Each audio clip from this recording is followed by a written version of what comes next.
Good evening, racing fans. Welcome to Racing Action from Laura, Ontario, Grand River Raceway.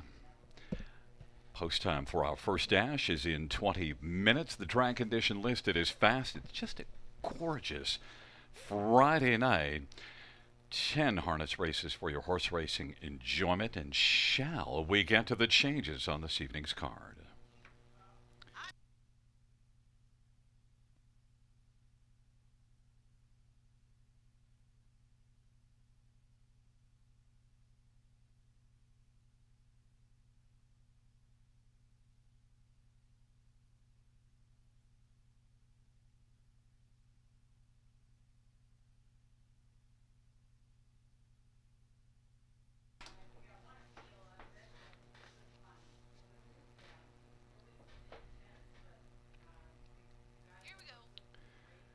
Note there are no changes, races 1 or 2.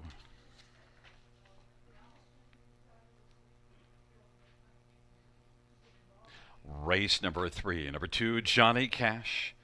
Travis Henry is going to drive. Travis Henry is going to drive number 2, Johnny Cash. And number 8, Deity Silster is scratched. Race 3, 8, Deity Silster is scratched.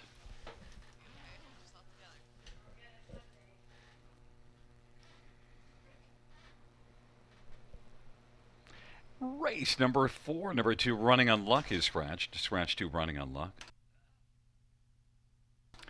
And number 7, Mama Says I'm a Handful. The driver will be Brett McDonald. Brett McDonald is the driver. And note the owner should be David Tierney. David Tierney, the owner, and Brett McDonald driving the 7 in the 4th. Race 5, no changes. No change is race 5. Race number 6, number 3, Late Night Dealer is scratched. Race 6, scratch 3, Late Night Dealer.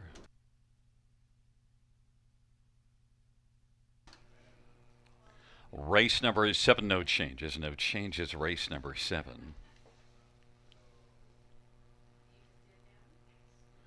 Race number 8, 1 Avid is scratched. Race 8, 1 Avid, scratched. 9th race, no changes. No changes, race 9. And race number 10, number 6, The Witch's Brew. Driver Jason Ryan. Race 10, 6, The Witch's Brew. Driver Jason Ryan. Once again, note there are no changes, races 1 or 2. It is 17 minutes to post time and time to check in from our harness racing handicapping headquarters in Newmarket, Ontario at the Mansion. It is Robert Reed Jr. Hey, buddy. Hey, how's it going, Gary? And how's it going, everyone?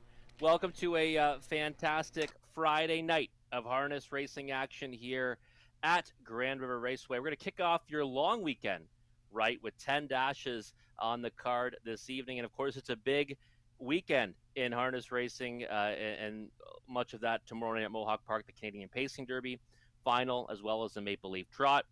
Will Bulldog Hanover do it again? How fast will he go? So many questions left to be answered tomorrow night, and a fantastic night of racing there, and really just a great racing weekend across Ontario in harness racing at many of the smaller tracks as well. So we're going to start it off, though, here tonight at 6:30 with our first post, and it's a nice card throughout. We've got some nice wagering sequences, and I'm going to take some stands this evening and single up some horses in the multi-legs and hopefully get some value. And we forgot to mention, actually, on the show on Wednesday night that Late Pick 4 came in finally. A $6 wager paid over $100 for yours truly. So hopefully we can ride that momentum tonight to maybe cash some more tickets in those Pick 5s and Pick 4 wagers throughout the evening. But as always, Gary and I will come back at about 8 minutes a post to take a closer look at the Pick 5 wager. The Ontario Select Yearling Sale returns in 2022. The sale will be held September 25th at Winback Farm of Canada in Inglewood, Ontario. The sale lineup features first crop yearlings from Jimmy Freight, McWicked, and Stag Party. Introducing the first North American yearlings from The Bank. For more information, Visit OntarioSelectYearlingSale.com.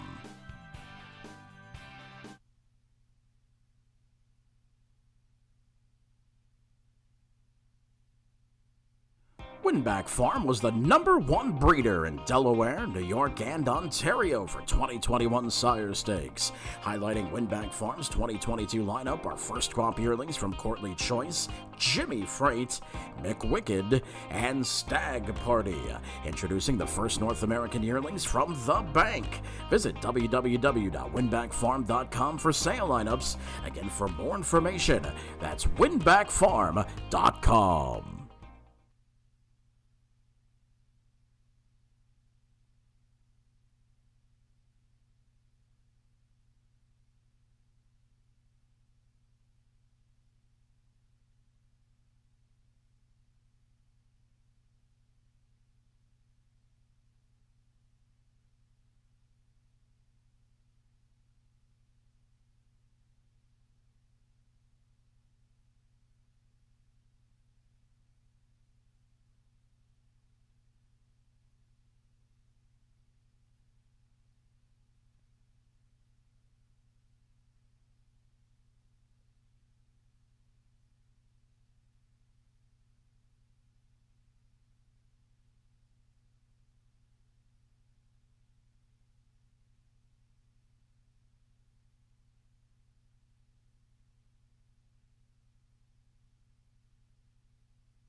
About 8 minutes away till the opener here at Grand River Raceway on a Friday night. And we're going to kick it off with how we always do, the Pick 5 wager with a guaranteed pool of $2,500.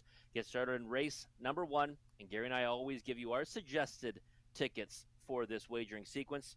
And tonight I'm going to actually single in a couple of spots here. I'm going to put a pair of threes right almost smack dab in the middle of that sequence.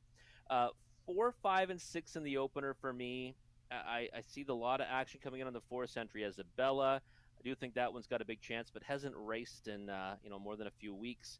I am going to go 3 deep with the 4, 5, and 6. Like Bonnie Sunshine, especially in this condition claiming ranks, and Miss Italia was a nice winner 2-back. Was very good to us on that evening. So 4, 5, and 6 here in the opening leg.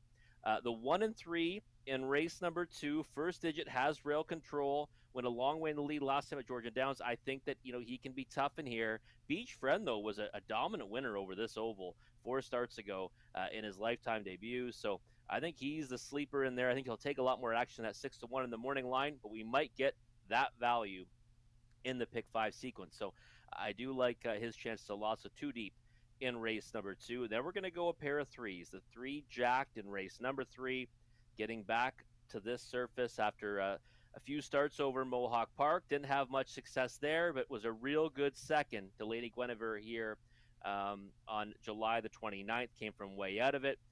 That rival now gets scratched tonight.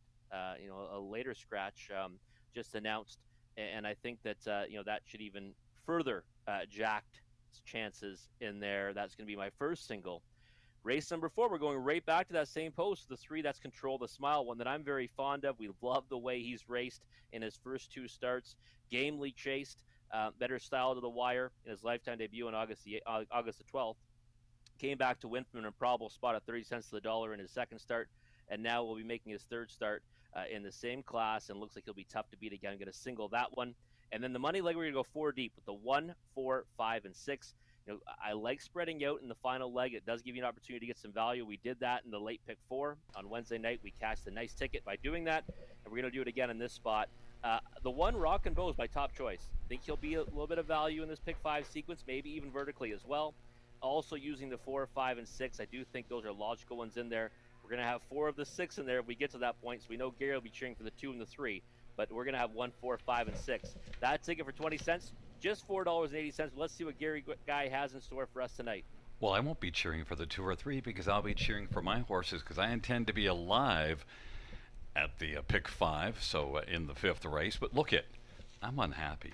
We have a very, very similar. In fact, the first 2 races, why bother talking about it? We've got the same thing. In race number 3, well, jacked, but added Don Corleone. How can you not? And the 6 is actually my top pick because I like the way Christine put it in that order. And in the 4th race, 3, Control the Smile. Yes. So then in race 5, so that I can stay at $4.80, I have just the 4 and 5.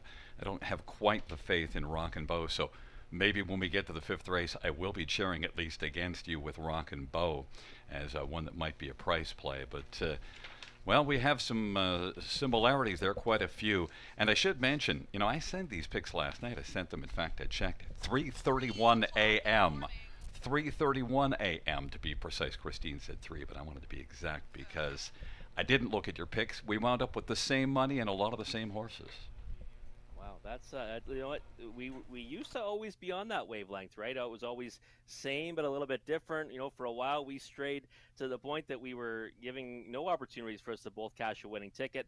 But tonight we're back to same but different again. We got 12 combinations that can make us both winners. That's what I'm cheering for, of course. And again, I think this is an interesting sequence because there's a couple of spots we might get a price down, some logical ones. But again, that last race, I'm hoping maybe Rock and Bow can maybe cause an upset to make this pay. But we got 3 minutes away until the horse will be moving out onto the track for the opener. Start mapping out your winning tickets for this pick 5 wager. Again, the pool is guaranteed at $2,500. Gary and I will come back after the post break, take a closer look at the opening dash. Once again, fans, note in race number 3, scratched is number 5, Lady Guinevere. Race 3, scratch 5, Lady Guinevere is a late scratch out of race number 3.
Field for race number 1 is on parade. Penny's Noir, Travis Henry for Greg Graham and William Beecham. Number 2, time waits on no one. Tullamore for George McClure and Catherine McClure and Ruth Hasty. And number 3 is Scarlett's Big Beach. Tullamore for Ashley Lenvoy and Eden Bosnikovic.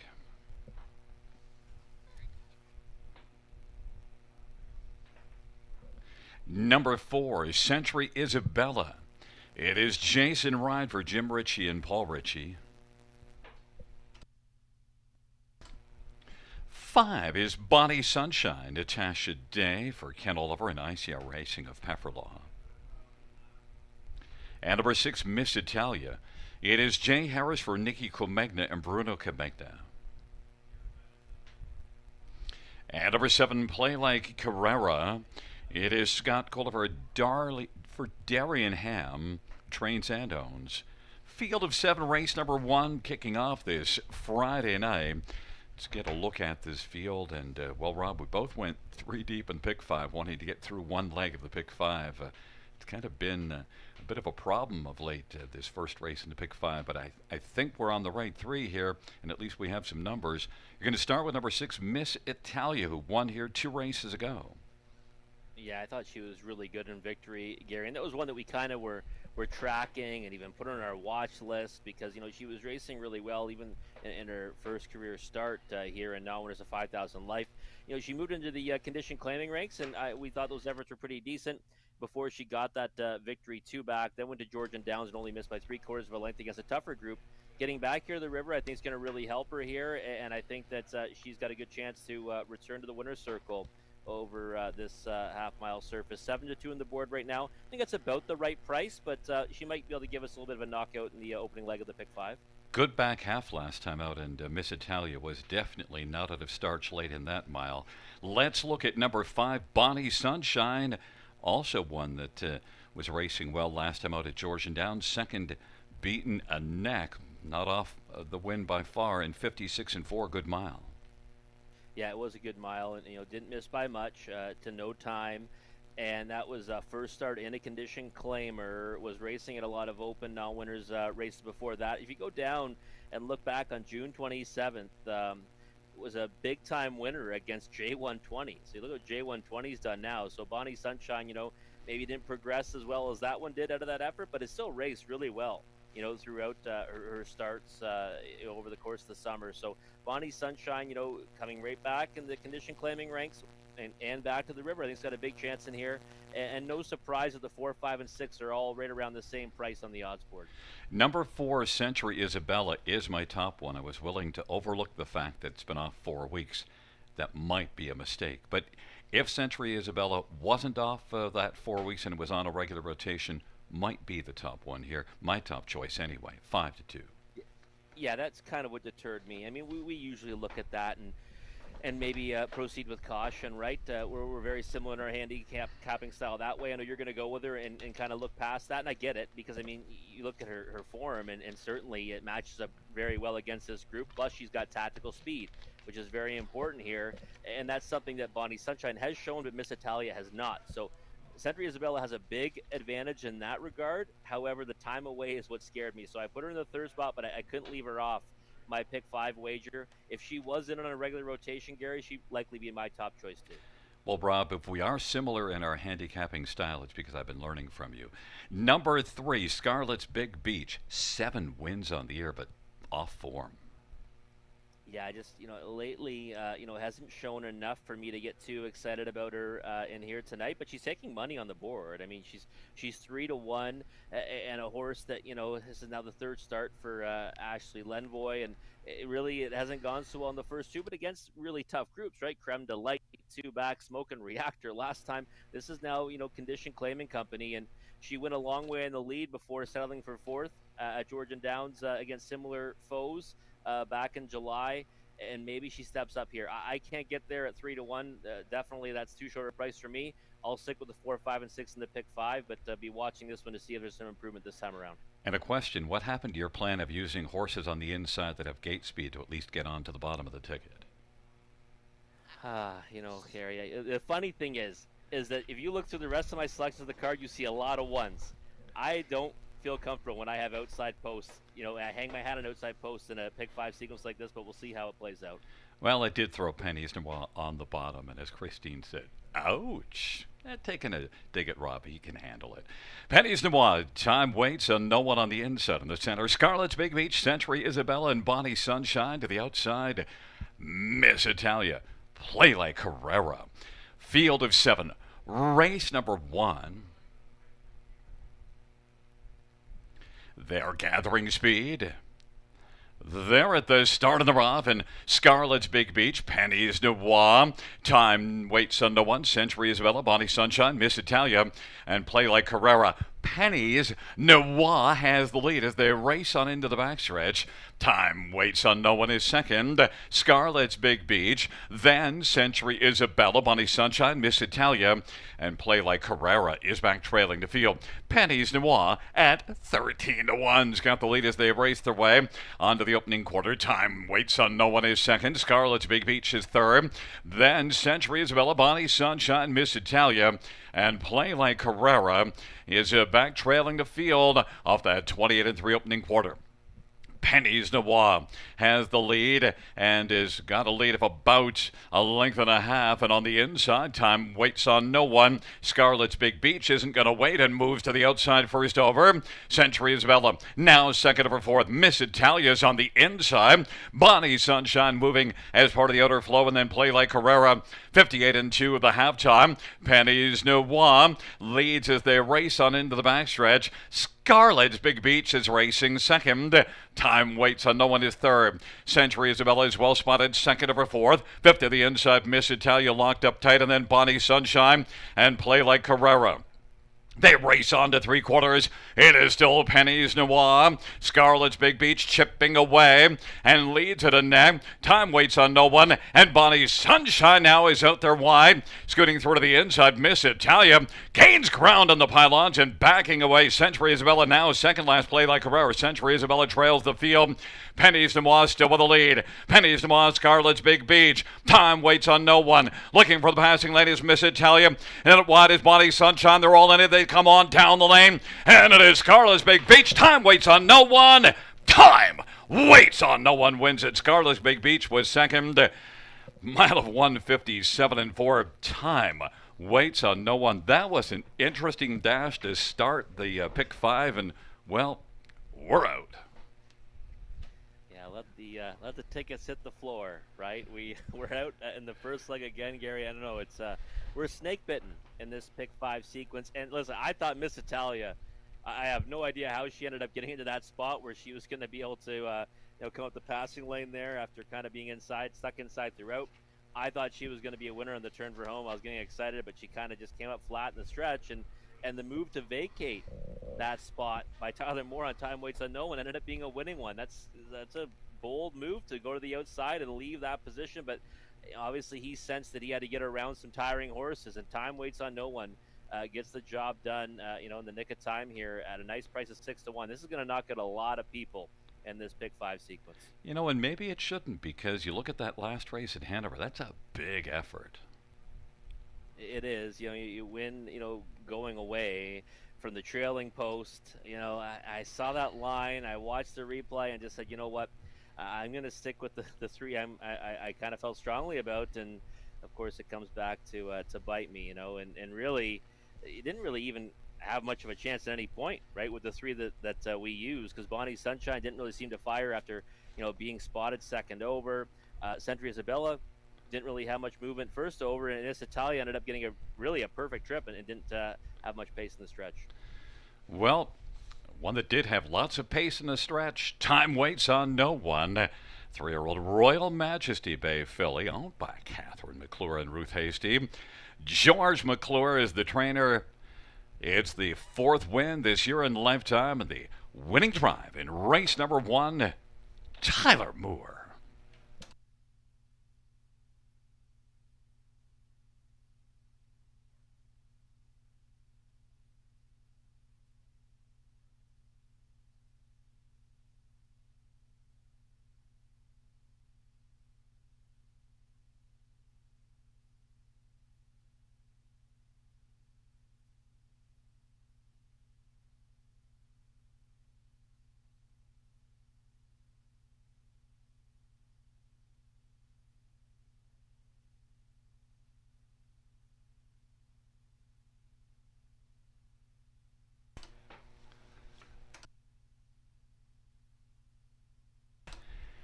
The first race payouts, number 2-time Waits No One, $15.66, $5.30.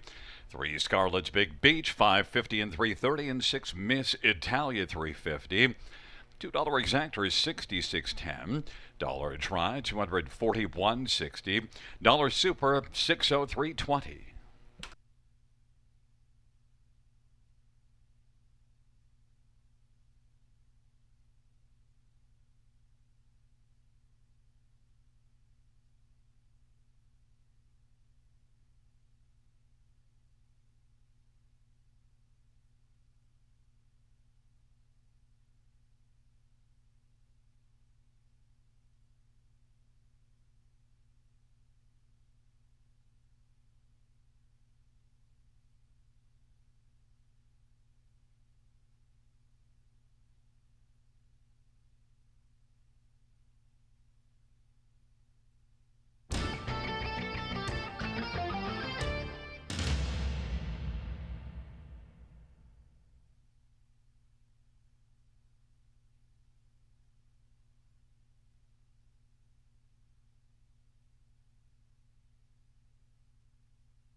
First race order of finish from the top, 412-7536. That's 412-7536.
Field for the second on Parade 1. First digit, Samuel Fillion for Luke Blais.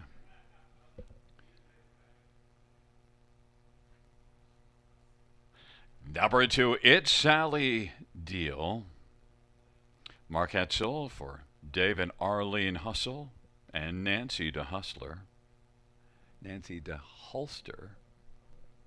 Close. 3 is Beach Friend, Paul McKenzie for Dr. Ian Moore and Ratchford Stables. And number 4, Just Money, Tyler Moore for Pam Forkey.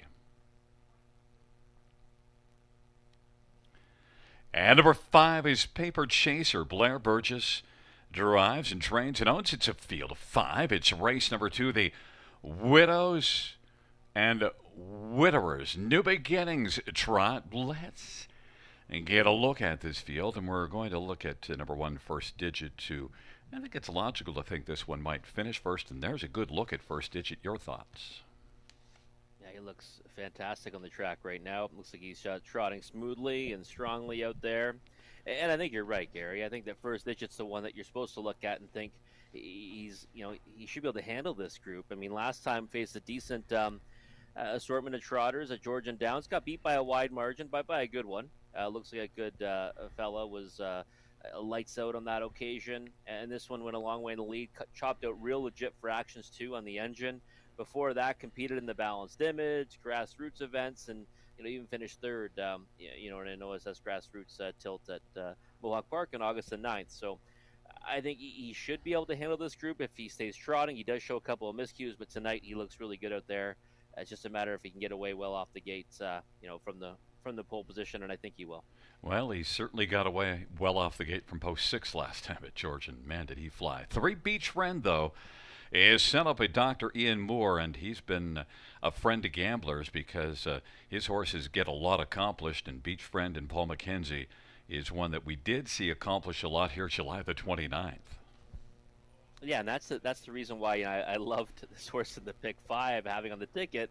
Now we're dead already in that wager, but Beach Friend 6-1 in the morning line. The form's kind of been darkened in the last 3, racing at Mohawk Park against much tougher. Did lead one of those events by for quite a bit of the mile before giving it up late to finish 5th, but was such a dominant winner here on July the 29th. So maybe a horse for course or just getting back to that softer company is going to help his chances. But at 5-1, I still think he's the value on the board. The thing is that I think he does run into a pretty good one against First Digit. Number 4, Just Money. Well, it's got a win in 4 starts, and it was also a win here. And, we thought the 8-length win by Beach Friend was pretty impressive. How about 11 1/4 by Just Money? Yeah, 11 1/4. I think that it was similar company facing off against. It was a little bit slower in the time, but very easy, right? It was one of those ones where the race was over pretty much as soon as this one got to the lead. And I think that again, she's one that's been facing tougher in her last 2, and you're just trying to figure out what horse is actually going to be the best of the ones that I think are getting, in against softer rivals tonight. Now, for me, I certainly lean in the direction, most heavily in the direction of First Digit, and I think that I would give Beach Friend a slight edge over Just Money. But if you said that you were going to take a shot on her, I couldn't begrudge it because she went overland from the 10 hole last time, and still I thought raced decent to finish 7th at the big track. Yeah, it was a tough trip, and it was still hanging tough when they turned for home, and understandably tailed off. But number 2, It's Sally Deal. Well, 3 starts, and we do see a good first start, and then the last couple not quite as good. No, but again, another one that's been facing against tougher rivals. OSS grassroots in her first starts for life. She picked up a small share at Dresden on August the 1st. Last time at Mohawk Park, the winner of that race was Lucy Who, was a pretty easy winner. This one ended up finishing 6th. Got beat by a pretty wide margin. I think today just try to get off the gate, stay on the pylons, try to pick up a piece of it. She's going to get a check no matter what. Just matters how big it will be. I think maybe when you can use on the bottom end of the try or super, but that's the ceiling for me. And the only one we didn't talk about is 5 Paper Chaser, and is had just 1 start and beaten 27 lengths, so we'll have to improve a lot just to get onto the ticket. Yeah, in one obviously that did make a break in the first qualifier, July 19th. Then came back with a better effort in the next morning prep.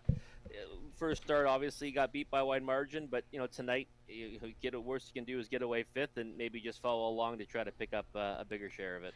Well, it's a field of 5 for the second race. Taking up their positions, it'll be first digit. It's Sally Deal on the inside. Beach Friend in the center, Just Money and Paper Chaser on the outside. Field of 5, race number 2. It is post time.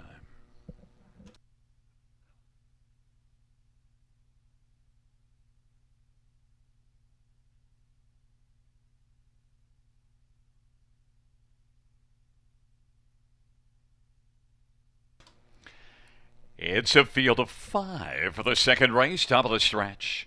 Here they come. And the field for the second race is at the start of the rough. Beach Friend, first digit. Paper Chaser off stride. Just Money, third. It's Sally Deal is racing fourth, and the field works on around that first turn. And Beach Friend is trying to surf up and get the lead. Beach Friend now is taken over. First digit is racing the pocket. And then it's a gap of about 3 or 4. Just Money, third. And racing position fourth, it's Sally Deal. Paper Chaser is in a chasing position, trailing. They race on to the opening quarter, and Beach Friend and Paul McKenzie has got a lead of a length and 3/4, 28 seconds the opening panel. Beach Friend, first digit, gap of 5, Just Money, third. It's Sally Deal is fourth, and the field works on around the turn. Beach Friend at 3-1, leading the favored first digit, who's on the board at even money. Racing filling the pocket as they head on towards us.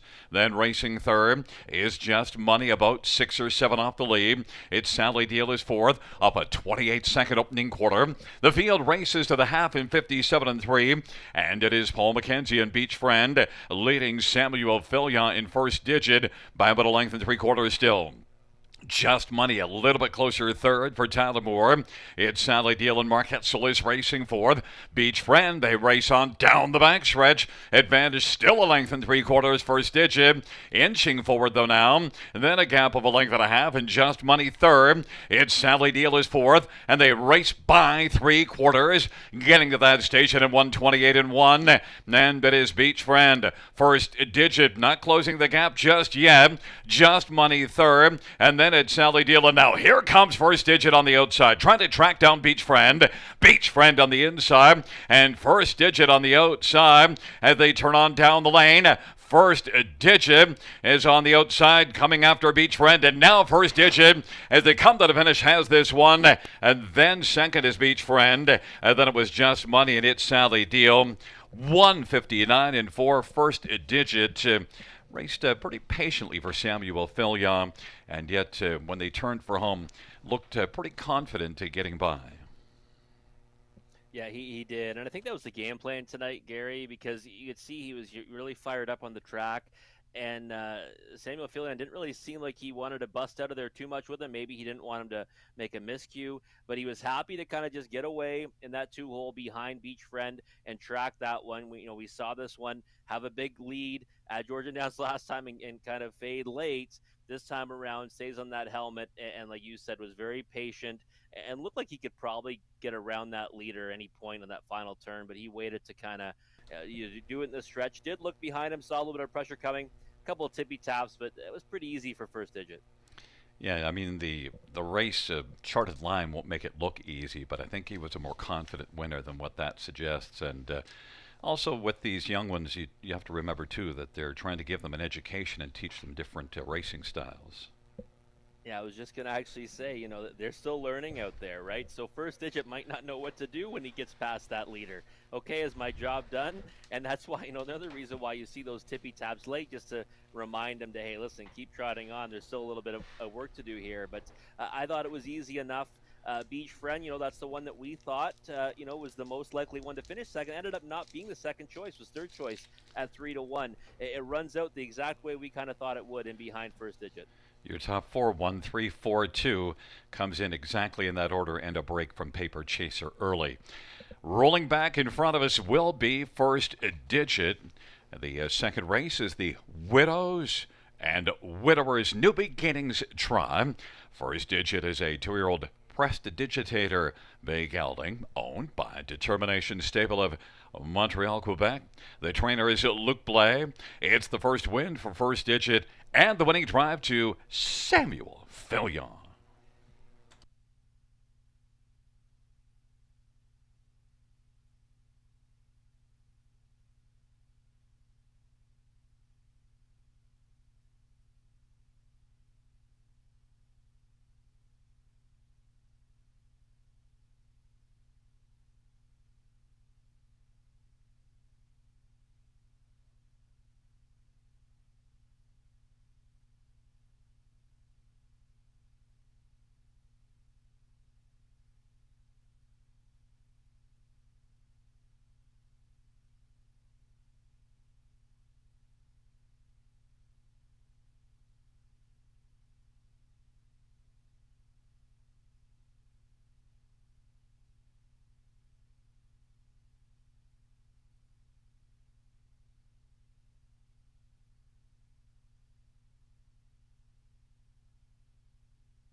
The second race payouts. One first digit, $4 to $42.10. 3 Beach Friend, $282.20. 4 Just Money, $220.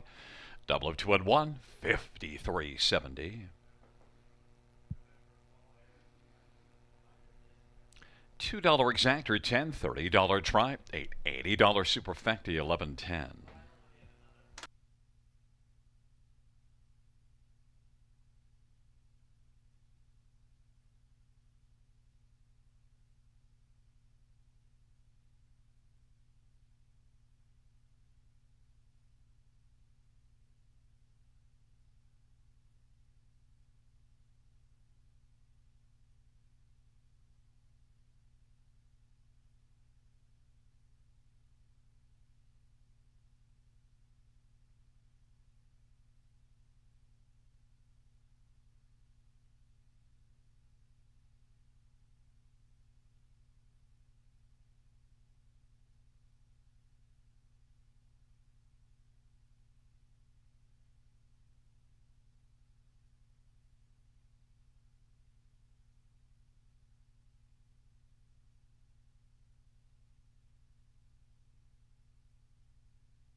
Second race, so we finish from the top. 1, 4, 2, 3, 5.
Some great shots of the beautiful Allura Sky brought to you by our amazing broadcast team here at Grand River Raceway. Well, Gary and I both went dead in the opening leg of the Pick 5 again tonight. We're going to have to sharpen our pencils on Wednesday. No racing this coming Monday night, but on Wednesday, we're going to sharpen our pencils, and one of us is going to finally cash a Pick 5. But in the meantime, let's cash a winning Pick 4 ticket, shall we? Early Pick 4 starts right here in race number 3, guaranteed pool, $2,500. And we're going to stay true to that Pick 5 ticket that we put together. We're going to start off with a couple of singles here. We're going to single the 3 jacked here in race number 3. Love the way this trotter raced over this service on July 29th. In really tough at Mohawk Park in his last couple. So we're just going to forgive those ones and hope he comes back to that effort here. Right now, 8-1 on the board. That won't hold. 1-9 on Johnny Cash. That's interesting, but we'll probably see that shift a little more before post time. Race number 4, get a single to 3 as well. Control the Smile. Third start of this one's career. A real nice winner last time. Race fantastic, lifetime debut. I'm happy to go 3 with 3 to start off this sequence. Now we're going to spread out. Race 5, the 1, 4, 5, and 6. The 1, Rock and Bow, my top selection. We're going to hope to get that one down for some value. Also using the 4, 5, and 6. And in race 6, we're going to spread out and use 5 of the 8 horses, the 1, 2, 4, 6, and 7. Yes, I did handicap the race. Gary's going to tell you I didn't, but I did. And Doc's Philly Cheese, I think, is the clear one to beat, but we might get some value if we try to get that one, beat in the final leg of this sequence. So I'm going to throw in the 2, 4, 6, and 7 as well. And that ticket will just cost you $4.20. And am I supposed to chime in? You are. Okay. Well, it's your Pick 4 show, so why don't I chime in the third race here with 6 Don Corleone and 3 Jack. So I'll add 1 horse. Control the Smile in the 4th. We're in agreement there. Race number 5, I just want to use 3 horses. I'll use the 4, 5, and 6 Shadow Moon Rising, Harper's Hat Trick, and Massman. So I'm leaving out 1 Rock and Bow. And then I'll use 3 horses in race number 6, the 1, 4, and 6. I agree with Doc's Philly Cheese. I'll take If You Don't Chew Big Red and Diamond Rock and go just to 3 deep because I handicapped that race and decided I only needed 3. $3.60. $3.60 for Gary, and we've got 9 chances of multi-winners. But Gary, how beautiful is that sky? We're not supposed. Actually, it is beautiful. It is. See, you couldn't even resist it. Look at that gorgeous shot right there. We've got 1 minute until the horses will be moving out onto the track for race number 3. So you got to start mapping out your winning wagers for this early pick 4 sequence. Again, the pool is guaranteed at $2,500. We'll come back in just a few moments to take a closer look at this upcoming dash.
Field for race number 3 is on parade. 1, Alexa Play Country, Ron Waples Jr. for James Fullerton.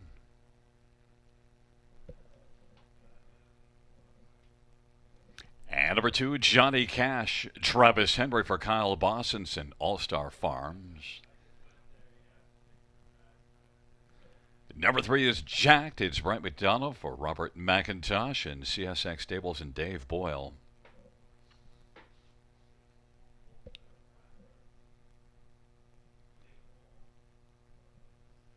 Number 4 is Woodshed, Jason Ryan for Dave Holiday and Graham Jackson.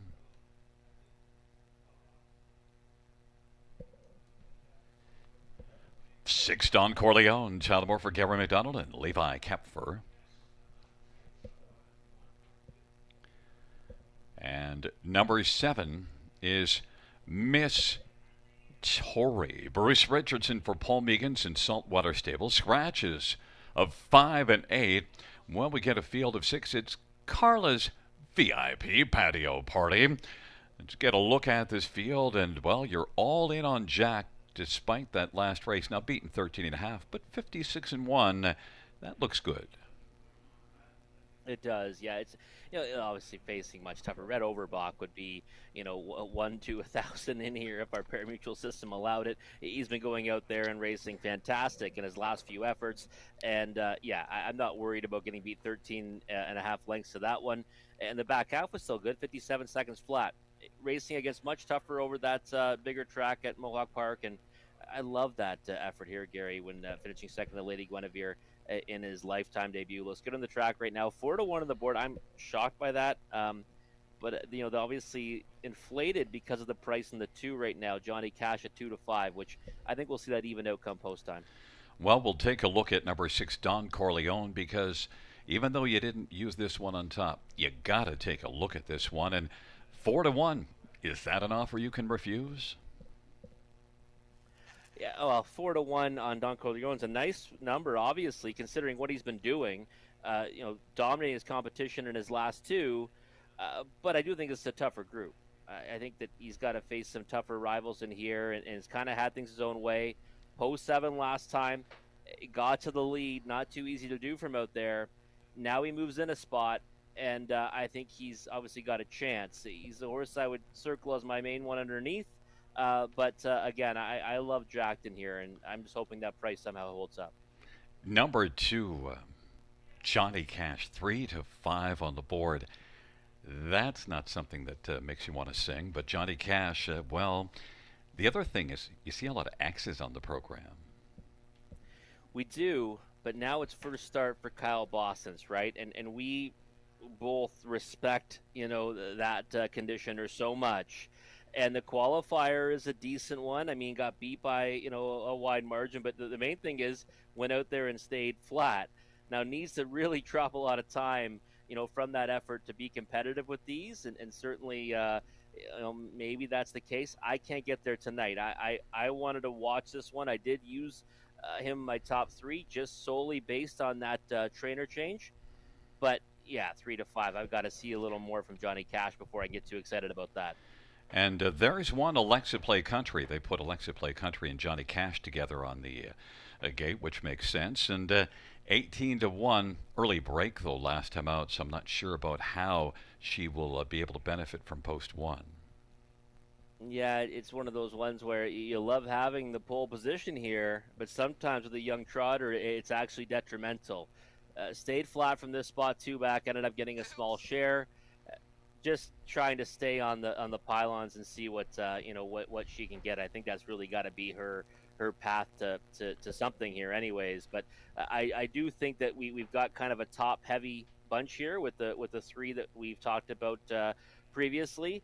And again, that the price is holding steady on Johnny Cash right now at 4-5. So that's serious action. Well, I think he's going to have to walk the line rather carefully here in the third race and avoid making another break. We do get to Travis Henry for Kyle Boston's. We'll see how that pans out. There's 7 Miss Tory. Paul Meegans has put up some nice numbers. Yeah, Miss Tory, this one's kind of, I don't know. I've seen some really nice efforts I've liked and other ones that not so much. So I think it's a wait-and-see approach today. But bottom end of the Try and Super at 30-1, why not? Well, we'll see how this pans out as you're in on 3, Jacked at 2-1. And 6, Don Corleone, my top one at 5-2. The 2 on the board getting a lot of action, as well as Johnny Cash at 4-5. Alexa Play Country, Johnny Cash, and Jacked on the inside of the center woodshed. Don Corleone to the outside. Miss Tory, field of 6. Race number 3 on a Friday night as we're gathered at the river. Here they come.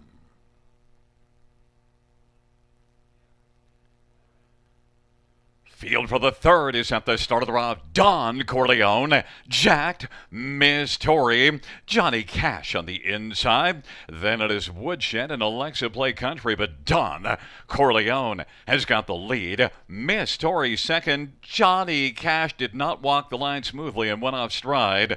Jacked is racing third. Woodshed is fourth, and then Alexa Play Country is racing fifth. They race their way on to the opening quarter. Don Corleone leads to the quarter and is 5-2 on the board. Miss Tory at 50-1. Found the pocket. Jacked is racing position to third. And then it is Woodshed and Alexa Play Country. Don Corleone, 29-3 the opening quarter.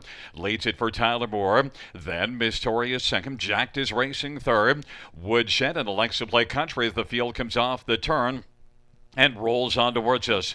Don Corleone with the front. Now here comes Jacked on the outside and Brett McDonald.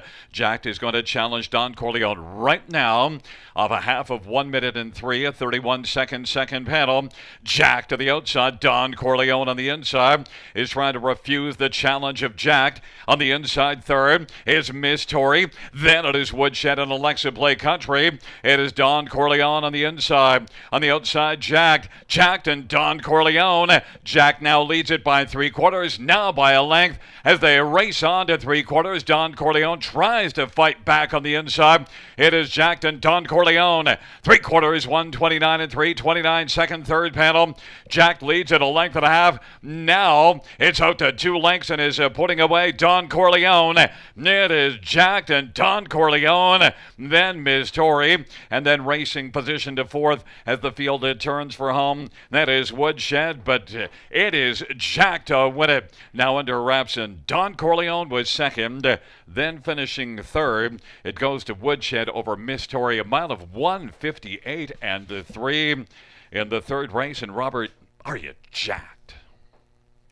I'm jacked up now. I mean, it's hard to get too excited about 3 to 5, but hey, single in the pick 4 would have been nice to be alive in this pick 5 right now, but unfortunately, Gary, we couldn't get past the first leg again. But Jack did exactly what I expected him to do.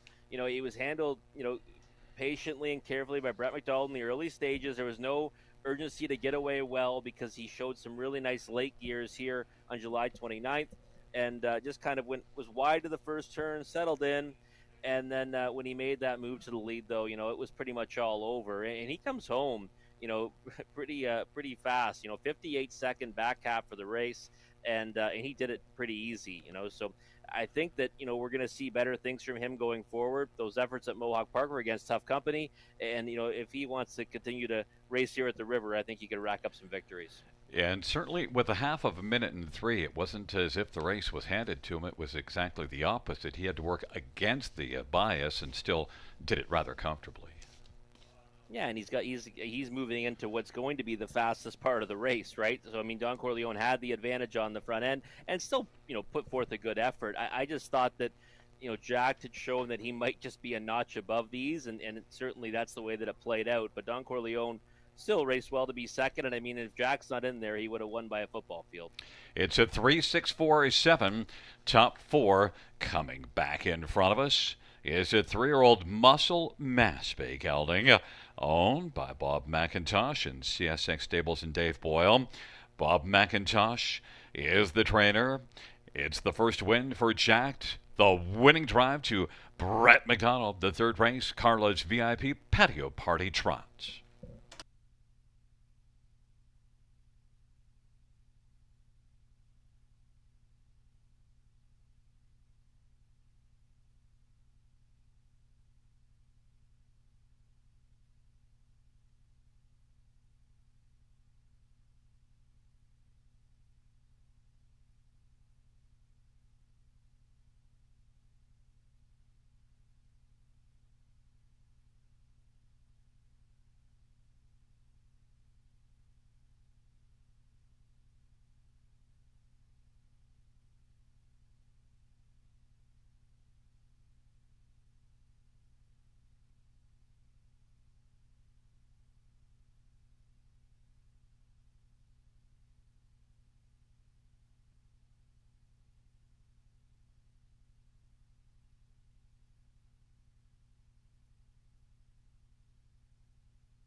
Third race pouch, 3 Jack, 330, 210, 210. 6 Don Corleone, $3 240. 4 Woodshed, $350. $2 exactor, $570 try. $650 super, $31.35.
third race, so we finish in the top 561 3 scratch 2 4 scratch. That's 561 3 scratch 2 4 scratch.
The Ontario Select Yearling Sale returns in 2022.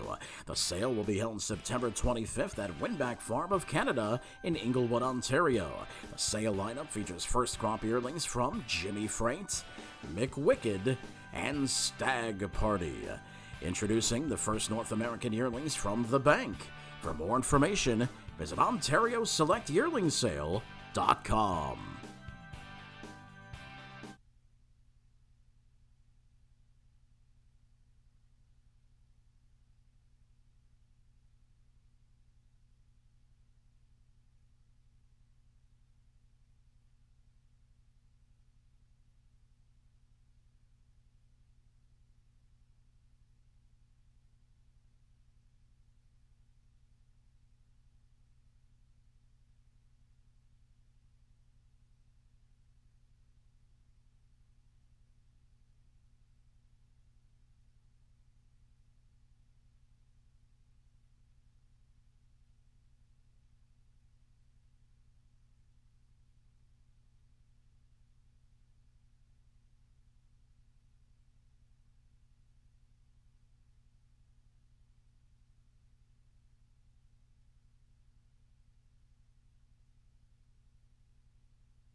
field for the fourth on parade. One is Talk Some Smack. Natasha Day for Jack Moiseva, Joanne Colville, and Nancy McNevin, and Robbie Wabawa, and Mark Mainprice.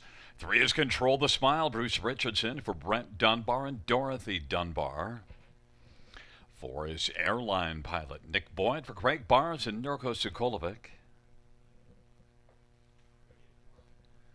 Number 5, Love Is Alive, Tyler Borth for Jack Moiseva, Joanne Colville, and Nancy McNiven, and Mark Mainprice.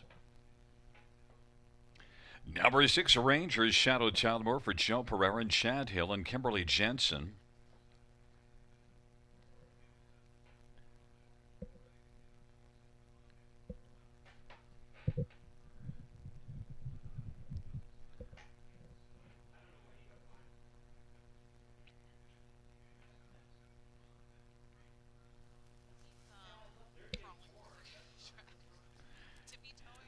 And number 7,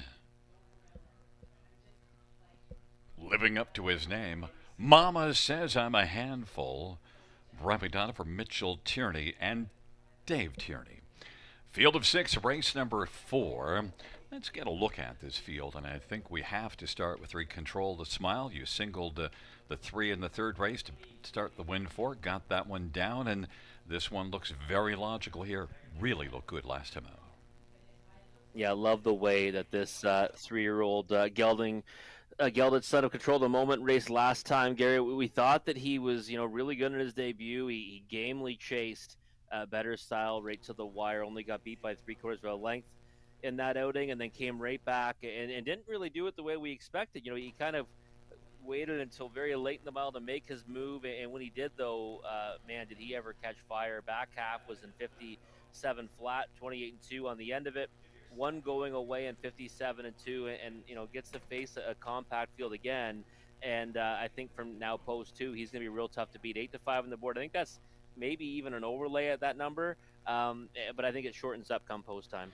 Yeah, and I thought the patience of that effort also tells you that Bruce knows that he's got a lot of horse there. Number 5, Love Is Alive. Well, is going to make a first start, and 56-2 at Mohawk. Well, you probably looked at that qualifier because you don't have a life. You just watch horse racing 24/7. Yeah, well, I mean, I do have a life, but most of it is spent watching horses running around in circles. There's no question about that. The majority of it, anyways. You know what? Yeah, I thought the qualifier, the winning one, was obviously a good one, from perspective of winning, but did make a miscue early. Was then overland for much of the mile before getting the victory. That was on August 16th. Then came back with just kind of a more easier, relaxed effort back of the bus and improve a position before the wire in his latest. So for me, now going over a half-mile service for the first time, that's maybe one of the knocks I have, but I thought it was impressive enough to use him underneath, and 5-1 is certainly a decent enough price. But again, I would say the margin between my top choice and my second one in this one is pretty vast. Number 7, Mama Says I'm a Handful. Brett McDonald now gets the catch drive, and break last time out, but that's the only one I see. All an equipment break, so you can't really fault the horse for that. Do you worry too much about that break with just one on the program? Not really, but the problem with this is that post 7 was really a big knock. Now it's post 6. It's still the uttermost post in the contest. You can see working from outside draws in each of his last 3 on the East Coast, but still managing to get pieces 2 and 3 back. Last time that miscue made a big recovery, and then obviously tired after going a second quarter 27-4. I'm not as worried about the miscue as the fact that obviously now it's first start seeing him, race, here over the surface in Ontario, has hit the board in 7-11, but just one win so far. A lot of seconds in there, and one's by slim margins after having the lead. Not so sure he's going to be able to get to the lead from out there today, but again, it's the right group to try to ambush, because I don't know if there's a ton of gate speed in here, and with, younger horses, inexperienced horses, there's those gaps sometimes behind the gate. So I think 4-1 is a fair price if that's the direction you want to go in, but for me, I'm squarely on the favorite. Number 6, Ranger Shadow, is interesting because it did close a long way last time out and was right there, beaten just less than 3 to Control the Smile. Yeah, it was kind of an improved effort, right? This is one that I kind of jumped on, back when you were making a second start for Joe Pereira, and I thought that a few of these efforts have been ones that were underwhelming, but last time was much better. 58 flat was the time. Last quarter, 28 and 4. Back half, 57 flat. So something to build on for Ranger Shadow. I think he's kind of in deep water with with the horse that I have on top, but certainly not in a position where he can't land somewhere in the exotic. So bottom of the try or super for me. Well, as expected, 3 Control the Smile is getting all the love and is currently on the board right now at 4-5, the one we both have on top, and pretty much everybody does. Taking up their positions, Talk Some Smack, Control the Smile on the inside, Airline Pilot and Love is Alive on the center. To the outside, Ranger Shadow and Mama Says I'm a Handful.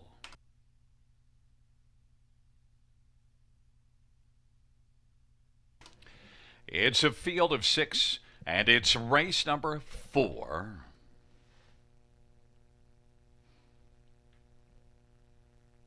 Field for the 4th race, gathering speed, approaching the starts. They're at the start of the round. Airline Pilot, Mama Says I'm a Handful. Love is Alive and down to the inside, Talk Some Smack. Then Control the Smile is second last, and Ranger Shadow is trailing the field. Mama Says I'm a Handful is going to drive right up and clear to the front. Airline Pilot is second. Love is alive on the outside and charging towards the front. Talk Some Smack is fourth, and Control the Smile is still racing back there in fifth, about 10 or more lengths off the lead. That lead now belongs to Love is Alive, and Mama Says I'm a Handful is second, Airline Pilot third, then Talk Some Smack and Control the Smile, and Ranger Shadow trailing the field. 28-1 second opening quarter, and it is Love is Alive who's got the lead as they race their way off the turn, heading towards us. Love is Alive leads it, and racing second, Mama Says I'm a Handful. Airline Pilot third, Talk Some Smack is racing fourth, and Control the Smile is still fifth and on the inside. And then Ranger's Shadow, 57-4, solid halftime, and it was put up by Love is Alive. Mama Says I'm a Handful is in the pocket. Airline Pilot is third, Talk Some Smack, and now there goes Control the Smile. Has a lot of work to do, but is on the outside and gaining ground, popping out of the pocket. Mama Says I'm a Handful now is rushed up and taken the lead. Love is Alive is racing second. Control the Smile is charging now from third and closing rapidly, trying to measure Mama Says I'm a Handful. Airline Pilot is racing for then Talk Some Smack and Ranger Shadow. 3/4, 127-1. Mama Says I'm a Handful. Love is Alive. Control the Smile is getting closer with every stride. It is Mama Says I'm a Handful as they turn for home, looking to fend off Control the Smile. Mama Says I'm a Handful. Control the Smile is flying. Mama Says I'm a Handful. Mama Says I'm a Handful. Well, I'm going to say you won it. Control the Smile was a hard closing second. Love is Alive third. And Airline Pilot fourth, 156-3. And it's Mama Says I'm a Handful. Found the wire just in time, Rob. Did find the wire just in time, and it's one of those ones where Control the Smile, we said, not one that's showing a lot of speed off the gates, was left with a lot of work to do, and I thought was going to get the measure of this one, but just didn't slow down enough for Control the Smile to get there. Nice effort from Mama Says I'm a Handful. First start for Mitch Tierney. First start, here in Ontario, and was a solid winner, really. I mean, I think that if a little bit closer, Control the Smile likely gets there, but still, you can't, fault the winner. I mean, 56-3, blasted off the gate, and it looked like a spot that he might be able to get down there because you've got, younger and experienced horses, and there's usually those gaps off the gate, and him blasting out of there put him in that position early, went to the lead, then released a rival to the front, 2-hole, and strong to the wire, 56-3, and, just couldn't get there. Control the Smile, and goes down as a very heavy favorite. I used this one for second, and my main reason was despite the outside, there wasn't a lot of gate speed in this race that I saw. And Mama Says I'm a Handful, it would have been post 6 with the scratch. And that was the key that actually was able to get out, 9-1 on the board. The other concern, of course, was hadn't raced since the 16th of August, so out almost 3 weeks now. Yeah. Obviously, you're looking at it, and it's tough to gauge, what kind of an effort we're going to see. But with that early speed all through the card, and the only time that I kind of like when a horse has been off for a little bit is when they've changed barns, right? It gives, we don't know when this horse actually got here, landed here, and you'd want to give the new connections, a little bit of time to tinker with them and get where they want him to be. But again, solid effort, first time here, and I think that one that's going to make some noise going forward, right? Gate speed is very key here at the River, and this one's got plenty of it. Well, that'll certainly add to the pick five, which is the final leg coming up in the next race. And back in front of us, number 7, Mama Says I'm a Handful. 3-year-old Thinking Out Loud brown gelding, owned by Dave Tierney, trained by Mitchell Tierney. Brett McDonald with the winning drive. Double on the evening for Brett McDonald. Second win this year in lifetime. Mama Says I'm a Handful.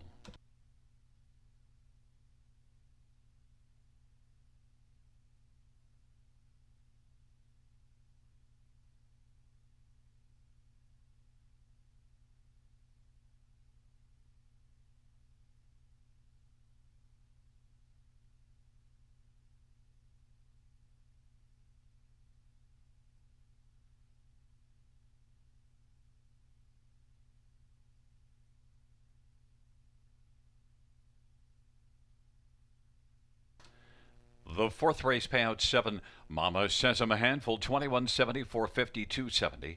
3, Control the Smile, 210, 210. 5, Love is Alive, 210. $2 exactor, 73.50. Dollar try, 82.35. Dollar super, 190.80.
Fourth race, so we finish from the top. 6 scratch 2, 4351. That's 6 scratch 2, 4351.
Field for the fifth on parade. 1, Rockin' Bow. Paul McKenzie for Catherine Flanagan and Winters Racing. Number 2, Global Crush. Talbot for Alan Shelton. And 3, Age and Night. Lauren House for Michelle Bowen and Felix Racing. 4 is Shadow Moon Rising. Talbot for Shane Barrington and Rick Ryer and Paul Berberick. 5, Harper's Hat Trick. Travis Henry for Chris Haskell and Grant Shelton. And number 6 is Masked Man, Bruce Richardson for Rennie Dion. It's a field of 6 for race number 5, and well, Rob, you're all alone on Rockin' Bow. Yeah, I love it.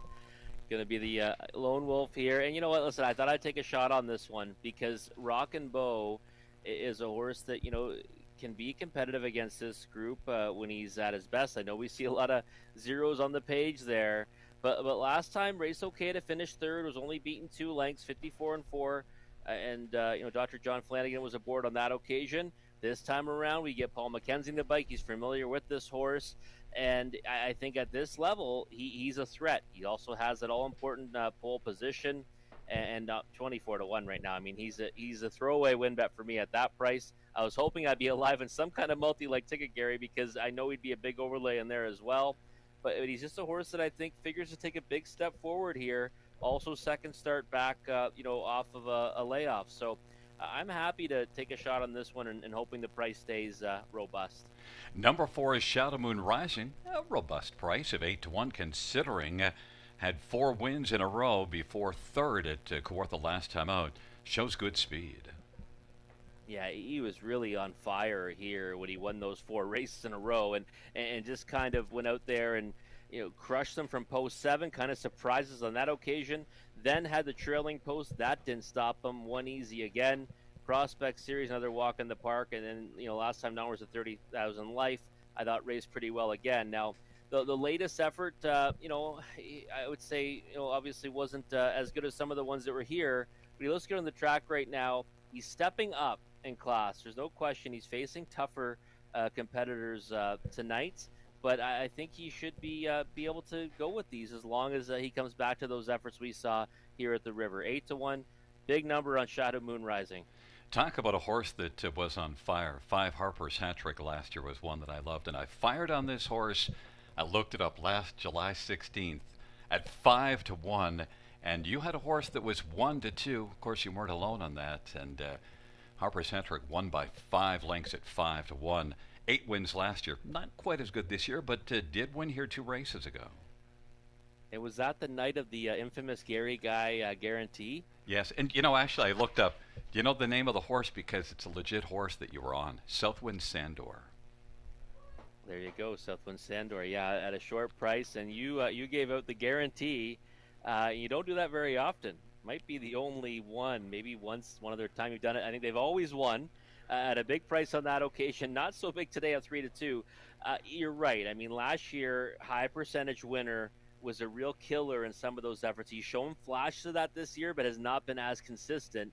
And he's up to 8-5 now. We knew that he wasn't going to stay at odds on. I mean, I don't think he could be, based on his last efforts, but did get up by a nose 2 back, and had a crushing victory at Clinton Raceway. I think that he's obviously a danger in here, but for me, I thought, I don't really want to put him on top because I think I need to see more from him before I can get confident in him again.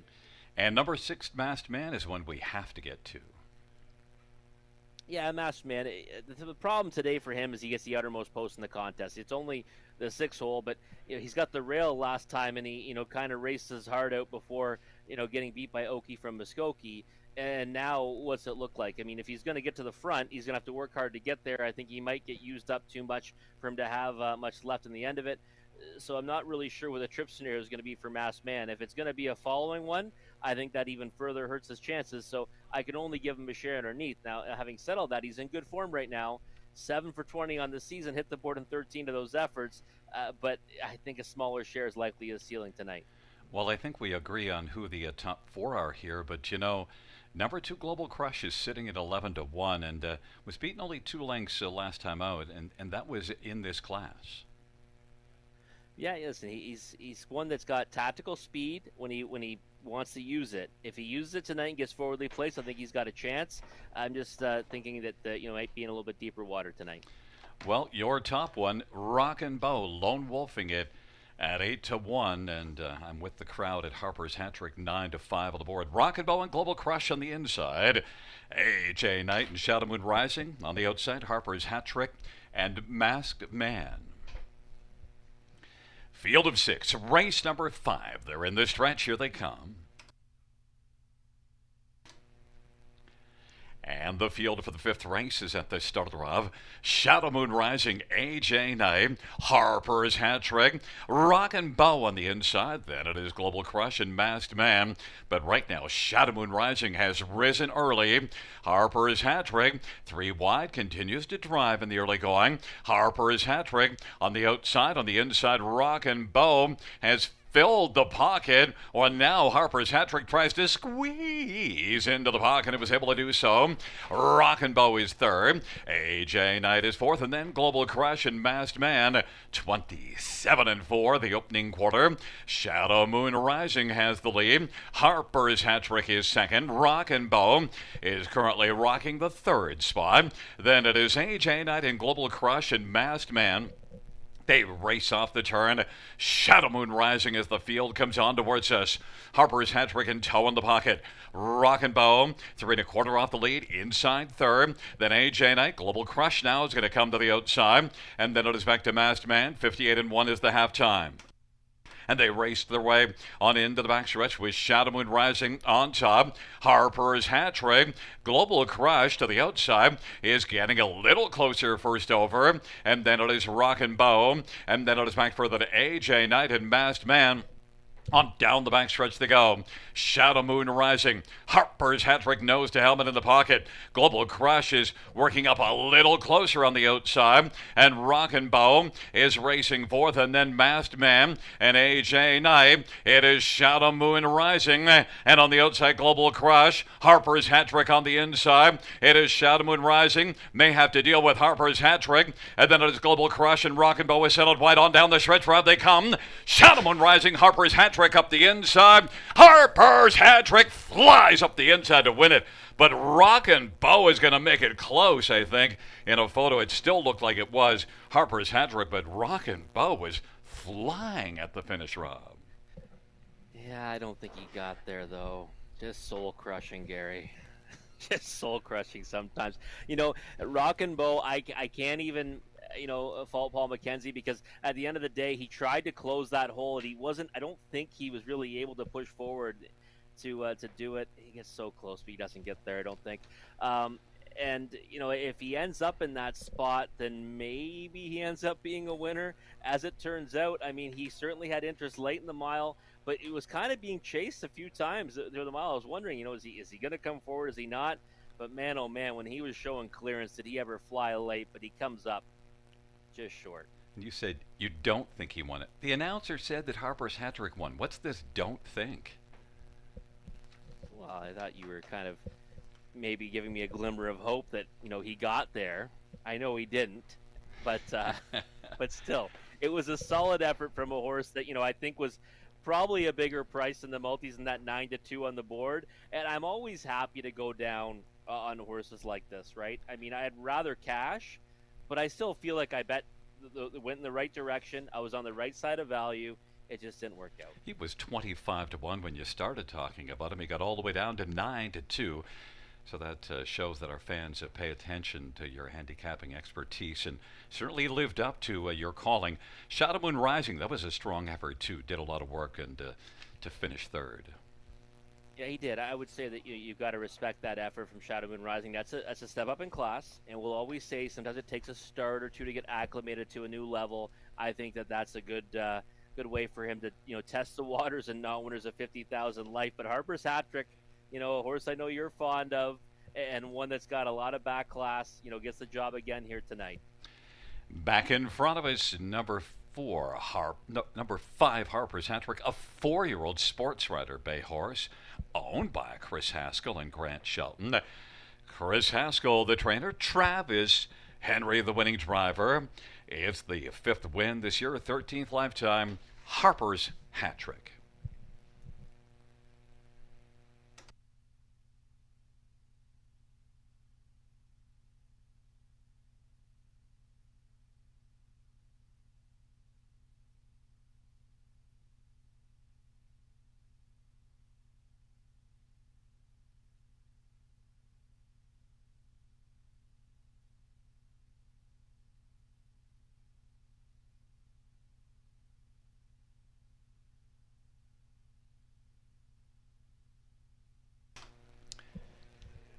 The 5th race payouts at 5 Harper's hat trick, $3.90, $2.50, $2.10. 1 Rockin' Bow, $4, $2.50. 4 Shadow Moon Rising, $2.30. $2 Exactor, $10, $60 Try, $12.95. $1 Super, $31.05. And the pick 5, 5 of 5, 2,000, 501.20.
fifth race. Order of finish in the top 245316. That's 245316.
field for race 6 on parade. 1, Doc's Philly Cheese. Garrett Rooney for Brittany Kennedy. Money Clipper Racing. Number 2, Somewhere in Tuscany. Nick Boyd for Laura Toscani and Gino Toscani. 3 scratch. 4 is If You Don't Chew Big Red. Lauren House for Tim Myers and Glenby Farms. 5 is El Lonely Charlie. It is Jason Ryan for Tim Jacobson and James Lewis. Number 6, Diamond Rock Talibor for Pam Forgey and Don Scholdice. And number 7 is Dreamfair Sunshine, Scott Culver, Jason Libby. And number 8 is Côte d'Azur. Talibor for Blair Burgess and Corinne Olsen Burgess and Sterling Fisher. It is a field of 7. Race number 6, the Corvex. Clip pace. Let's get a look at this field. 1, Doc's Philly Cheese. 5-1. That can't hold, can it? No, I don't think so, Gary. I can't imagine it holding at 5-1. Doc's Philly Cheese last time was second best to Stop the Shootin', who was just a romping winner. Who I think if that one was back in here, he'd be of the 1-5 or 1-9 variety, and this one ended up being second best, 54-2, and it won 4 in a row before that. So rail control, I think that we're going to see this one push out for position, and again 9-2 on the board right now. I think Doc's Philly Cheese should be the favorite on here, and will likely be around 2-1 or less come post time in this super high 5 that features a carryover of over $3,300. Wow, $3,300 carryover added value, so we better get some winners and put the horses in order here. For If You Don't Chew Big Red is one that's got to be used somewhere on the ticket. Yeah, I think so. If You Don't Chew Big Red last time, had a little bit of work to do. Got away 16 lengths off the lead at the quarter pole, and ended up moving into the show spot, and got close to Doc's Philly Cheese, but was still a decent amount of lengths in arrears to him at the wire. So I think that If You Don't Chew Big Red's the type that he's already won at this level. It depends on the trip scenario, how he'll do tonight. He's won 3 of 9 in the season, 6 of 9 in the top 3, and I think he's going to be a part of this somewhere. Just a question of how high he can make it on the ticket. I'll probably have him in the win position on a couple tickets, but he'll be mostly utilized in the second and third spot. I was surprised that you used the 2 Somewhere in Tuscany next, but that last race, that was better.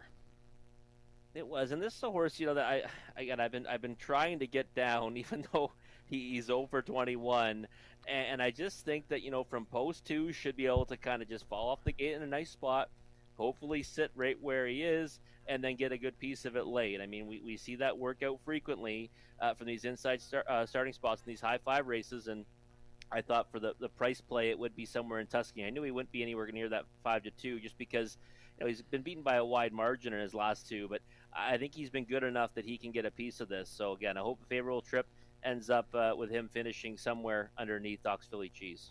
Diamond Rock is taking a lot of money, and now will benefit with a scratch. We'll be leaving out of post 5. Gotta love the last effort, but in tougher now. Yeah, it's a much bigger jump than I guess some people are giving it credit for. I mean, you're in a 15,000 condition claimer, and now you're in an open non-winners of 30,000 life. I mean, I don't know. I usually would go against these types. I do have Diamond Rock, obviously in my selections, and thought it was a real nice victory last time. But he also had the rail, right, in a field that was much weaker than what he's facing tonight. So again, on the uptick in class, tougher spot, tougher post, 2-5 is a huge overbet in my opinion, and I think we're going to see that come up before post time. But yeah, for me, Diamond Rock's one you can't ignore somewhere underneath. But again, I think 2-5, no thank you. And I went out of order. I should have gone to Dreamfair Sunshine. You used that one for 4th. Off a win, but that was at Sarnia. Good mile, though, 55-4. It was a good mile, and it was a nice victory. And now winners of 3,000 last 3, and against a decent group of horses too, and was third after going overland. Here at the river in this class 2 back, and turned in a really good effort on that occasion. Post 7's the one thing that I thought would stand on his way tonight, but I still think he can get a piece of this. Well, it is a field of 7 for race number 6, and they are taking up their positions. Doc's Philly Cheese somewhere in Tuscany on the inside. In the center, if you don't chew Big Red, you Lonely Charlie and Diamond Rock to the outside. Dreamfairy Sunshine and Côte d'Azur. Field of 7, race number 6. Here they come.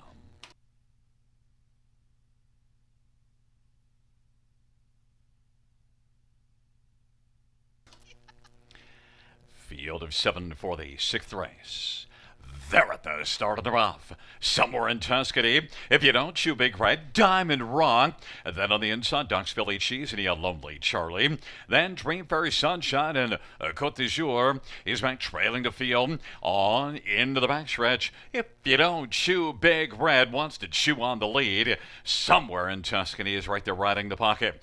Doc's Philly Cheese is third in the early action, about 6 lengths off the lead. Then a Lonely Charlie and Diamond Rock and Dreamfairy Sunshine and Côte d'Azur is trailing the field. If you don't chew Big Red at 6-1 has the lead over Somewhere in Tuscany, who's racing second. Doc's Philly Cheese is racing third and moving up a bit now, 3.5 lengths off the lead. Then a Lonely Charlie and Diamond Rock and Dreamfairy Sunshine and Côte d'Azur trails the field off a 27-4 opening quarter. They race their way up towards the half. If you don't chew Big Red, here comes Doc's Philly Cheese now, motoring up rapidly on the outside, 57-1 halftime, 29-2 second panel. If you don't chew Big Red, Doc's Philly Cheese on the outside now is only about a length back and closing inside third Somewhere in Tuscany. Diamond Rock is racing second over, gap though on the cover a bit. A Lonely Charlie, Dreamfairy Sunshine, and then Côte d'Azur is trailing the field. If you don't chew Big Red, Doc's Philly Cheese is chewing into that lead though. It's down to just a neck. Somewhere in Tuscany on the inside, Diamond Rock is racing fourth. 3 wide, Dreamfairy Sunshine is closing. Neil Lonely, Charlie, and Côte d'Azur. 3/4, 126-1. If you don't chew Big Red, Doc's Philly Cheese, Dreamfairy Sunshine is shining late in the mile, and Côte d'Azur, who was last early, now is flying on the outside. On down the stretch drive they come. And then if you don't chew Big Red, Doc's Philly Cheese, Doc's Philly Cheese is going to get on by. And then 3 across the track for second, but Doc's Philly Cheese in 156-1 got there, and 5-2, Rob. I'm still in shock over the price. I'll be honest. Like I said, 2-1 was probably my threshold for playing this one flat. I thought that he's the best horse in the race. 5-2 is actually shocking to me. It really is, because I don't think he should be that big of a number, against this group. And he had to gut it out. I mean, listen, that was not easily done. He's first over a long way, battling with If You Don't Chew Big Red, who's a horse when he gets put into play. He races tough as nails, but he forges past just before the wire to score at 5-2. And and then If You Don't Chew Big Red looks like he's second, and then maybe Dreamfairy Sunshine for third. But Diamond Rock, that money ended up pretty much it stayed in on him. He was bet down to 2-5, kind of rose up slowly come post time, ended up at 8-5 as the favorite, and I just didn't see it in this spot. He was facing infinitely tougher. And you know who you used in front of Diamond Rock was Dreamfairy Sunshine, and when that one gets back towards a better post position, that was a pretty good effort, was closing hard. Yeah, the effort at Sarnia was a real good one as well. So I figured, that we're going to, likely see that one race well here. It just kind of came down to, can he get into the race? And Scott Coulter got him in a position to get him into the race. He made a nice wide move around the final turn and ended up just missing out on second. So Dreamfairy Sunshine is definitely a horse that we should put a circle around for next time. By the way, your top 4, your picks were 1, 4, 2, 7. You were wrong. Yeah, it's been a rough night, Gary. It's been a rough night. That's pretty fine handicapping. Game 5-2, 6-1. Just flipping the third and fourth spots, and coming back in front of us is one Doc's Philly Cheese, a 3-year-old better than Cheddar. Bay Colt, owned by Brittany Kennedy and Money Clip Racing. Brittany is also the trainer. Garrett Rooney is the winning driver, 7th win this year and lifetime for Doc's Philly Cheese, 156-1.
Sixth race payouts: 1, Doc's Philly cheese, $7, 370, 250. 4, if you don't chew big red, 650, 250, and 7, Dream Fairy Sunshine, $3. Dollar High Five, 470, 280. Exactor at 29.20, $2 ticket, dollar try, 39.50. Dollar win for 246.95.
The sixth race order of finish: 1 4 scratch 25637. That's 1 4 scratch 25637.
Congrats if you had that super high five winning ticket. Dogs Philly Cheese getting it done. The horse that really I thought should have been the favorite in there, and it paid pretty well, all things considered. Almost $95 for a 20-cent ticket, and we were scratched down to just a field of 7. So nice payout there. Congrats if you had that one.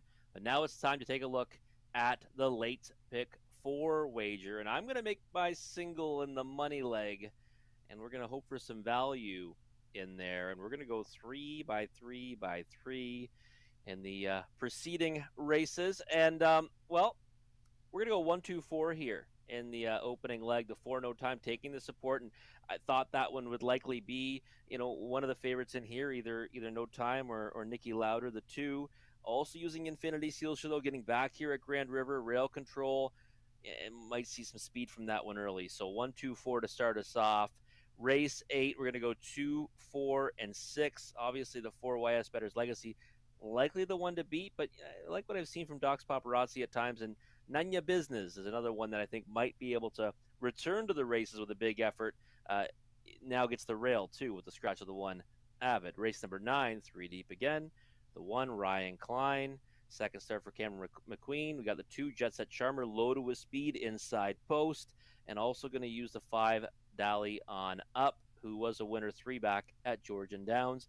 Interesting race, though. I kind of struggle with that one. We're going to settle on those 3. In the finale, though, we're going to just single the 1 Larjon Lena. And I think there's going to be some horses take some money in here. There's some horses with some flashy lines and some nice angles that both draw towards the outside. The 6 Witches Brew, the 7 Counter Currency. Even got some horses like Southern Maritime and Saturn 5 that might take some money, maybe even Seal the Dark. Larjon Lena, though, every time she gets that rail control, she races at this level. She's tough. I love the fact that she's getting that big post relief again, thinking she's going to try to go right down the road. And when she gets the front, she's tough to get past. So Larjon Lena is going to be my single in race number 10. $5.40 for that 20-cent ticket tonight for me in this late pick 4. And again, it all hinges on Larjon Lena in the last dash of the evening. 3 minutes away until the horse will be moving out onto the track for race number 7. Start mapping out your winning wagers for this late pick 4. And we'll be back in just a few moments to take a closer look at race number 7.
Field for the 7th on parade. 1, Infinity Sealster, Jay Harris for Caitlin Graham and Steve Mihalik, and Cheryl Cherry.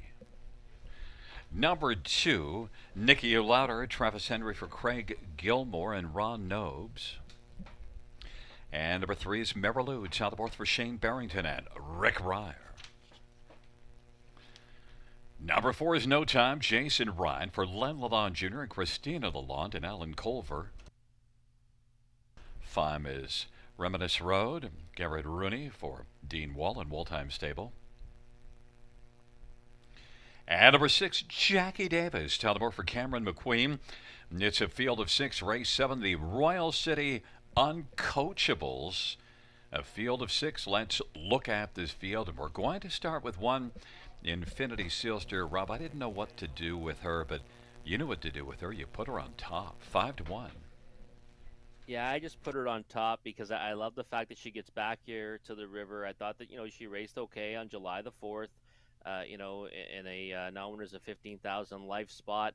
And I'll always kind of gravitate towards horses that get tagged for the first time or get tagged for the first time in a long time. She's just 1 for 19, in her life, but she's hit the board in 7 of those efforts, and that's start 3 back at Mohawk Park. I actually thought we might see her take a big step forward, in her next efforts, and then that didn't happen, right? So this is now 4th start on Lasix, rail control. I'm hoping she can go forward off the gate, and I think she should be more than competitive with this group.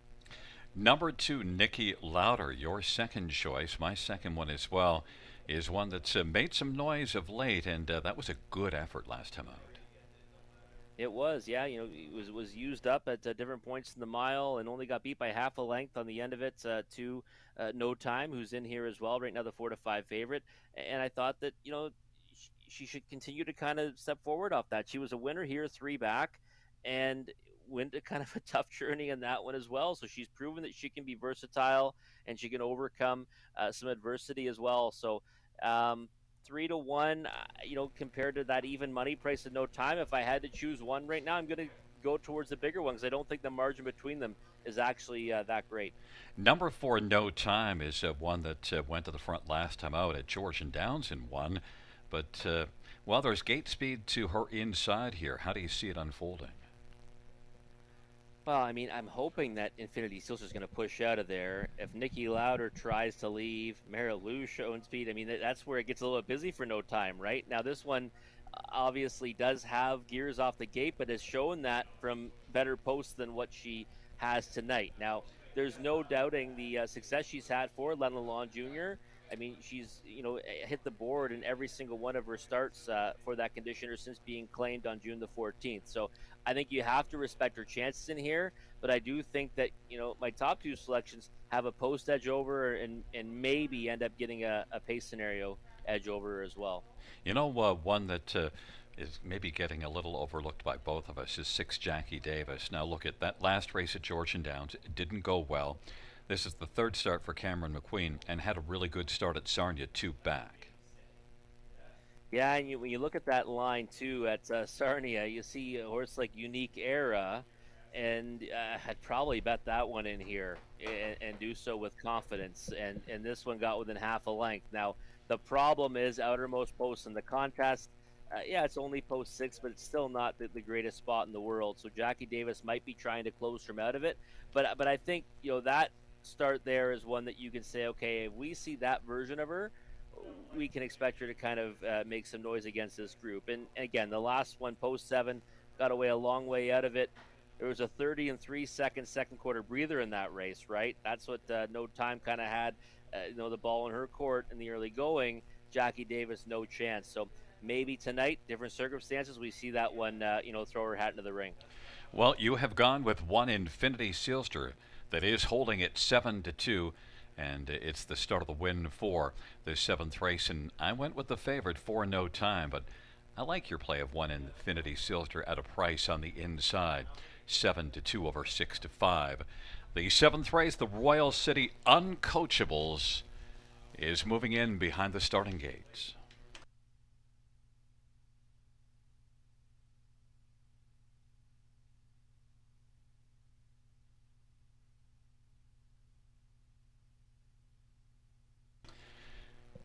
Field of 6 for the 7th race. Infinity Sealster, Nikki Lauder on the inside. In the center, Marilu No Time. To the outside, Reminisce Road and Jackie Davis.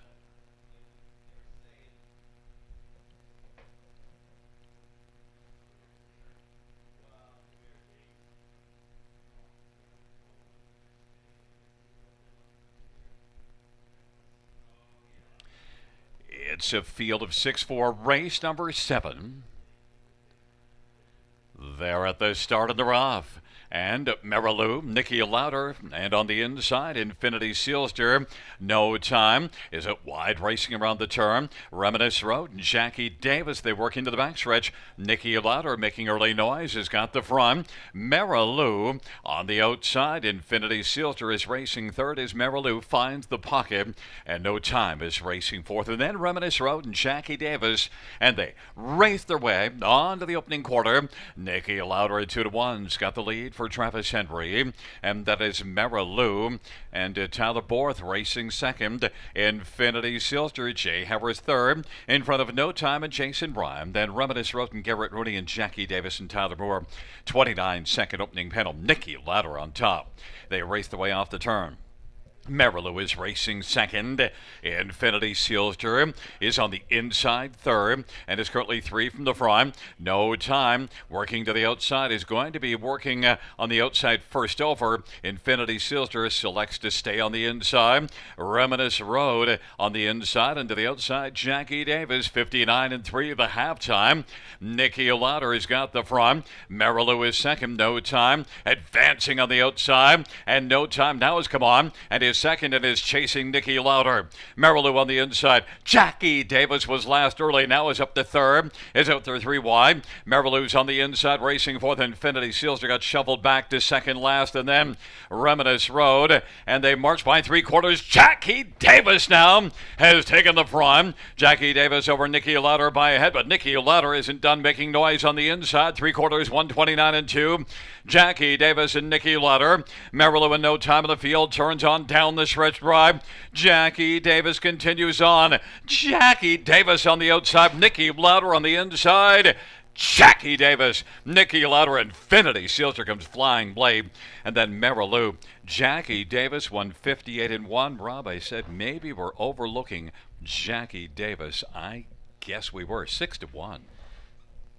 Yeah, we were. And you know what? As you brought it up, first of all, there's 2 things, right, that you've always got to be wary of, and one is the Gary Guy guarantee.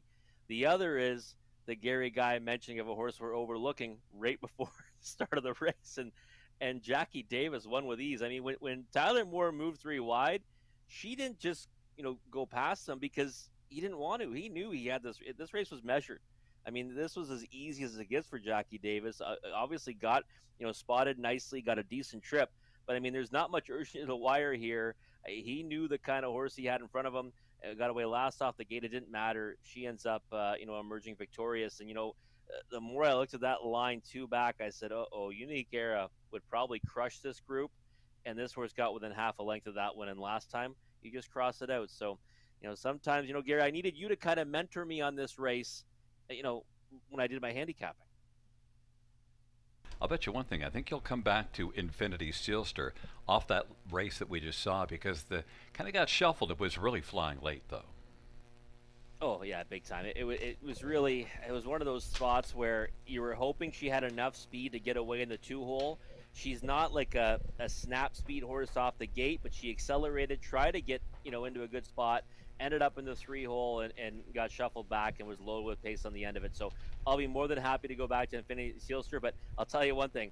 I'll also be more than happy to go back to Jackie Davis. We got to see where she ends up because that was an easy victory. Jackie Davis coming back in front of us. 3-year-old Well Said Bay filly, owned and trained by Cameron McQueen. Tyler Moore, the winning driver. It's the 4th win this year in lifetime. Jackie Davis, 158-1.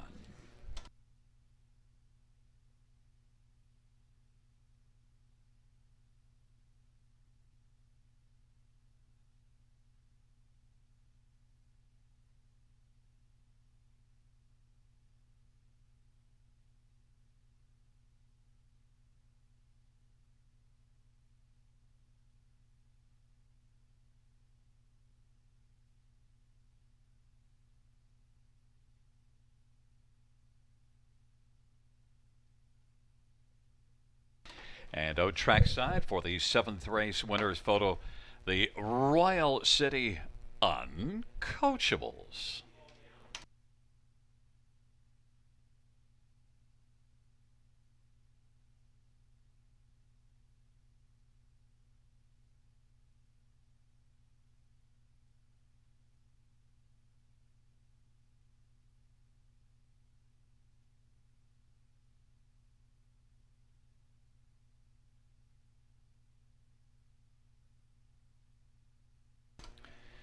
The 7th race payout, 6 Jackie Davis, 1510 430 460, 2 Nikki Lauder, 320, and 360, 1 Infinity Sealster, 410, dollar pick 3, 85.80.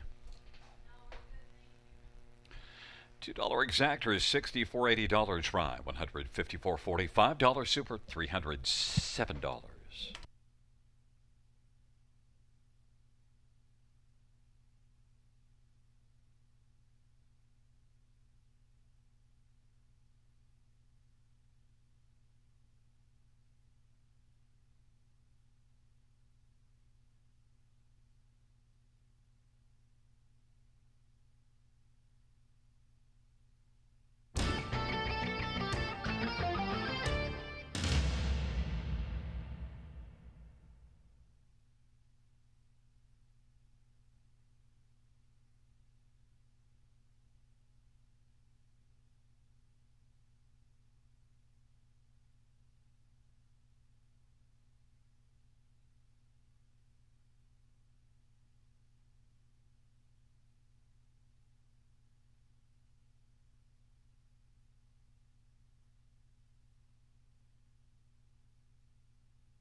Seventh race order of finish is at 324.561. That's 324.561.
Field for the 8th race on parade. 1 is scratch. Number 2, Nutty of Business. Jason Ryan for Kevin Botts and Mary and Len Christopher.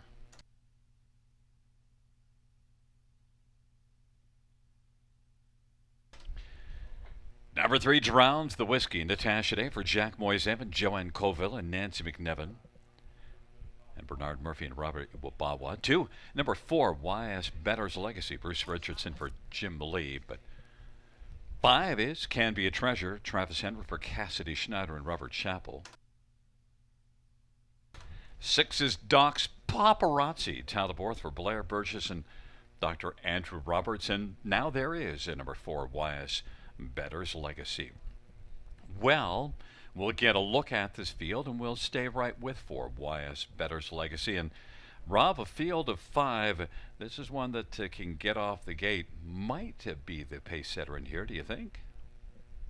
Yeah, I think we should see this one try to get away well off the gates, and like you said, does have that early foot. We've seen it here at the river in both of his last 2 tries here, blazed out of there early, and that was from the same post that he has this evening, and 1 or 2 spots actually outside of that. So I think YS Better's Legacy is going to try to be the pace setter. I mean, you look to his left, there's not a whole lot of gate speed, so I think he should be able to cross over. A little bit surprised at the price right now at 7-2. I thought he'd be taking the bulk of the support. Number 6, Doc's Paparazzi. Well, that last race, it didn't go well. Kind of did not pop there at all. Doc's Paparazzi was racing well, and the last time we saw this one here, win 56-2. Yeah, it was a nice win up the passing lane to get up by a head at 13-1. And then since then, a decent enough third at Hanover, and that last one at Mohawk Park. That's in against infinitely tougher, right? That's the OSS Grassroots. Aviator was the winner. Persistent Boy was second. Those horses would be both heavily favored against this group. So I think that Doc's Paparazzi, that might be a horse that tries to blast out of there. Now it's only post 5. He's loaded with speed early. We've seen him, loop them from post 6, 3 back to actually land the 2-hole. Maybe that's going to be one that throws his hat in the ring off the gate. Well, one that's getting a ton of action. 9-5 on the board, but been off since the middle of April. 9-5 is 2, Nutty of Business.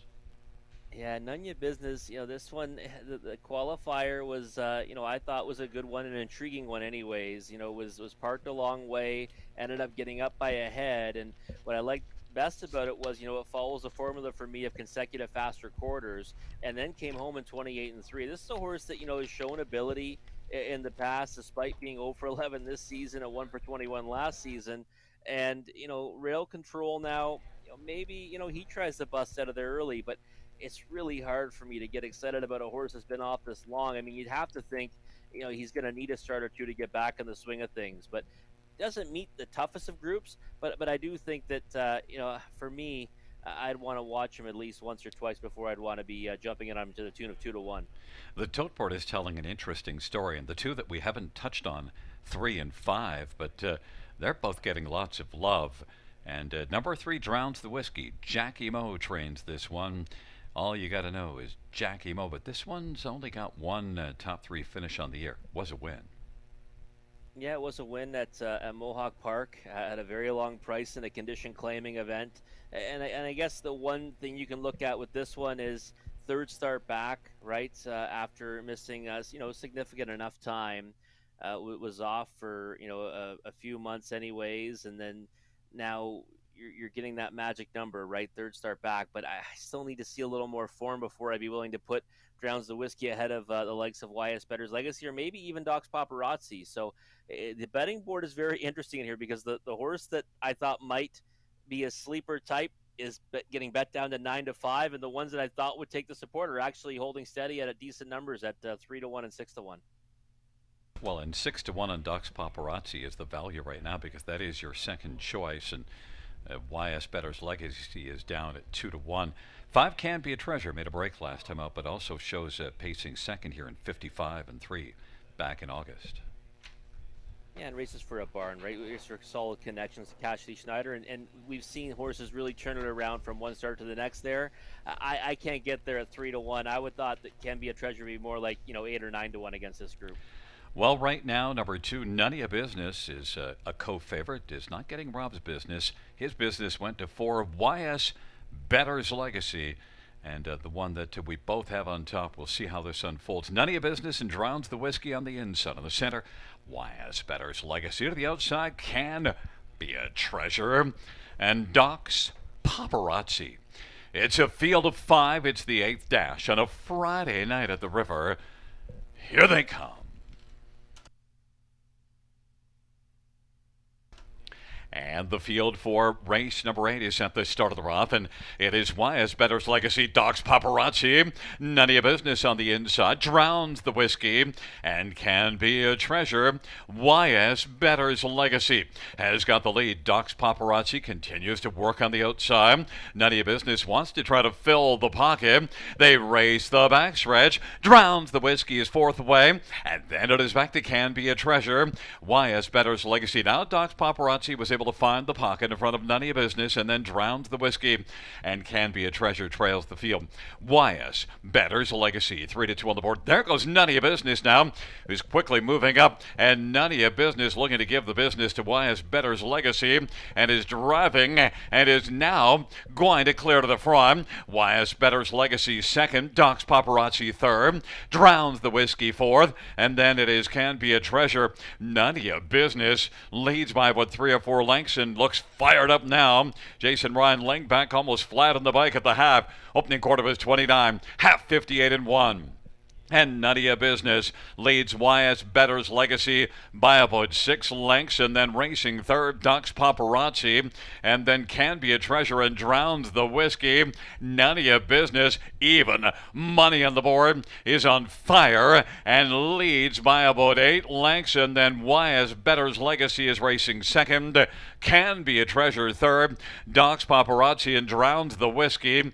They head on by 3/4, 126-3, and it is None of Your Business who's still on fire. Can Be a Treasure now is 2nd, YS Better's Legacy 3rd, Drowns the Whiskey 4th, and then Doc's Paparazzi. None of Your Business as they turn for home. If you bought a win ticket on this one, you can head to the windows and be first in line to cash, because None of Your Business is gone on the field and wins it by more than 10 lengths, or about 10. And then Can Be a Treasure, Drowns the Whiskey, and YS Better's Legacy. None of Your Business, even money on the board, did not get our business, but did get a lot of business and rewarded the backers. Yeah, it was, listen, it was lights out. So the minute he moved to the outside, I said, uh-oh. And sometimes, Gary, you just got to follow the money, right? I mean, this horse took legit action through the entire betting cycle, and when the horse has been off this long, I mean, there may have been some major improvements made with him, and obviously he's a much better racehorse than he was before he went on the shelf. So None of Your Business, a horse that I thought always shows some ability, but I was not expecting this first time back after a long layoff, but just as easy as can be tonight. Jason Ryan, just a passenger to the wire. The only thing is, as a bettor, if a horse is off more than 4 months and they're even money on the board, I don't mind missing that one. Yeah, I mean, you're exactly right. I mean, you're first of all, any horse that wins an even money, if you're not, on that one, you can just turn the page, right? Because you were, likely looking for some better value. I don't think None of Your Business is this short in the pick 4 wager. I can't imagine that he is, because I thought that he should be a better price than that. And in fact, I had him on my pick 4 ticket, thinking that he'd be the one to give us some value, and that's what I even said when I broke it down, that None of Your Business is a potential bust out. But then he gets hammered down to even money off that kind of time, and that really should have been a signal for us that this horse is going to go out there and turn in a real big effort. Well, then number 5, Can Be a Treasure, made a break last time out, but actually was able to be nice and flat early, and then came flying late and picked up a 2nd. Yeah, and I think what happened in there too was YS Better's Legacy and Doc's Paparazzi are trying to go out there and stay with this horse that was just in a different league tonight, and it ends up actually hurting their chances. And Can Be a Treasure, one that I thought was taking too much action, ended up going off a 6-1 and raced pretty credibly to finish 2nd. Well, coming back in front of us, the winner of race number 8, number 2, None of Your Business, a 5-year-old shadow play black gelding, owned by Marion Leonard Christopher, trained by Kevin Botts, Jason Ryan's the winning driver. First win this year and a third win lifetime. None of your business, victorious in 156.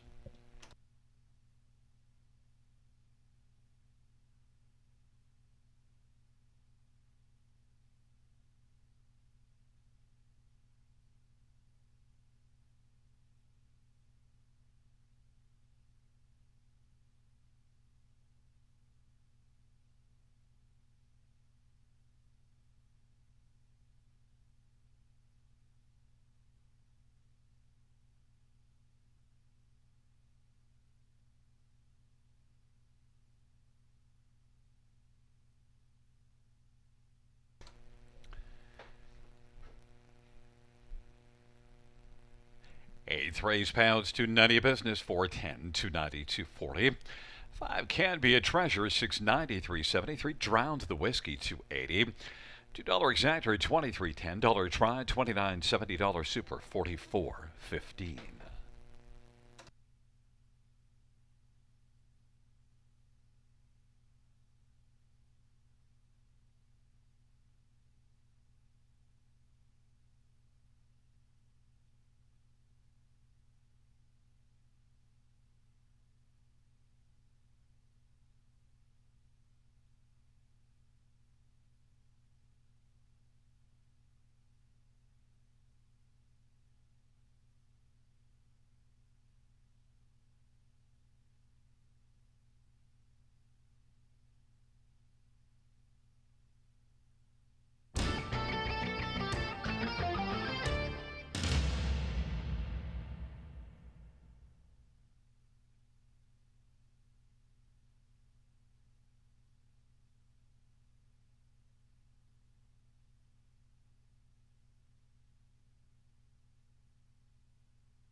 The field for the ninth race on parade. One is Ryan Klein, Tullamore for Cameron McQueen.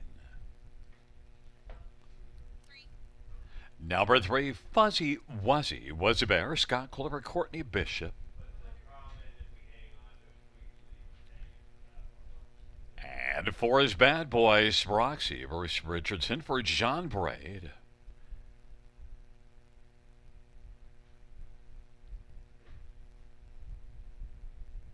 And 5 is Dally and Up Samuel, Phil Young for Carol Voyer.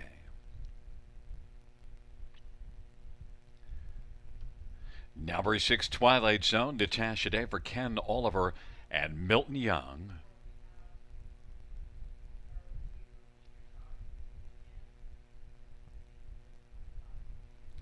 And number 2, Jet Set Charmer is still just back in the paddock. Will be parading last, but the one that Robin, I think, will finish first, and did finish first last time out at Georgian Downs. Good form the start before that as well. Rob, Jet Set Charmer. Yeah, Jet Set Charmer, a horse that's loaded with speed off the gate, and one that typically does need a favorable starting spot, and he's got that tonight with Post 2. And, both of his last 2 efforts at Georgian Downs have been good ones. He only missed by a head 2 back to Mock Art in Motion, who went on to then, be victorious at Mohawk Park.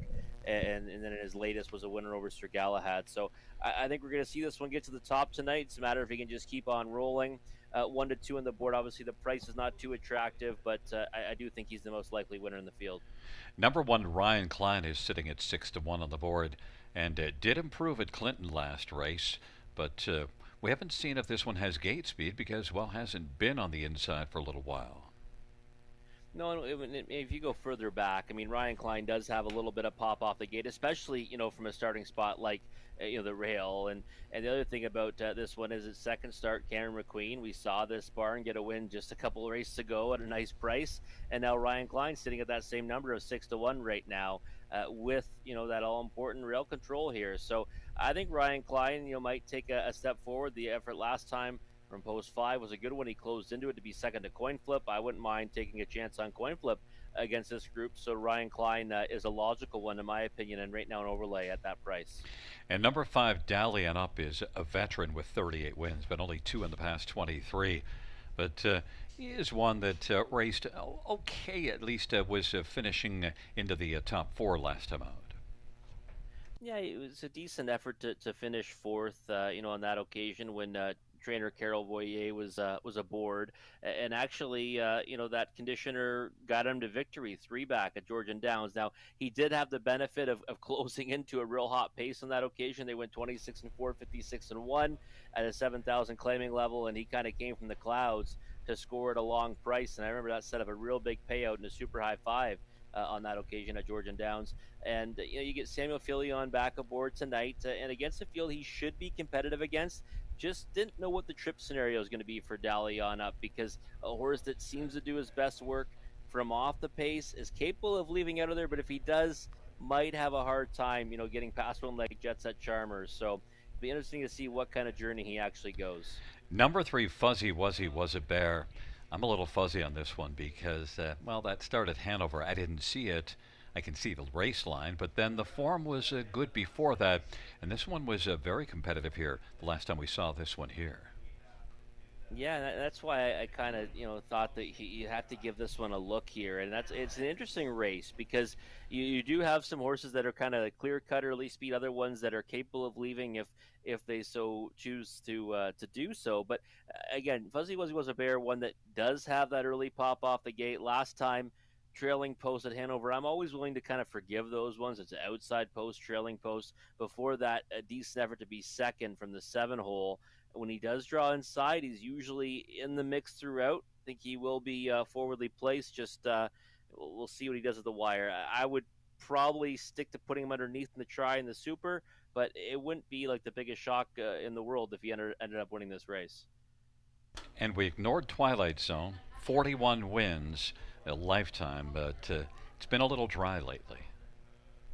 You know what? It actually hurts for me to leave this one out because I'm a big fan of Twilight Zone, and when you look at it, he gets in on the non-winners of race 2022. He's not in for the tag. These are 7 claimers. This is Twilight Zone. So I mean, if he can wake up just even a little bit, he might be able to handle this group. But I said, outermost post in the contest, probably can't get the lead tonight.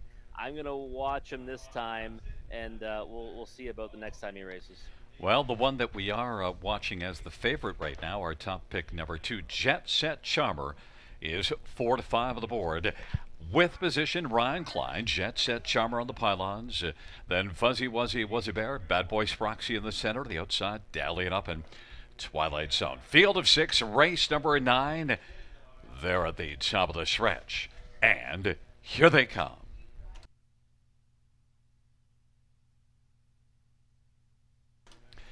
Field for the 9th race is at the start. And they're off, and Jet Set Charmer, Ryan Klein, and then Fuzzy Wuzzy Was a Bear, dallying up, and Bad Boy Sproxy, and Twilight Zone is back trailing the field. Jet Set Charmer wants to jet right up and try to clear to the front over Ryan Klein. Jet Set Charmer now is going to take the front. Ryan Klein is right there accepting the pocket, and Fuzzy Wuzzy Was a Bear is third.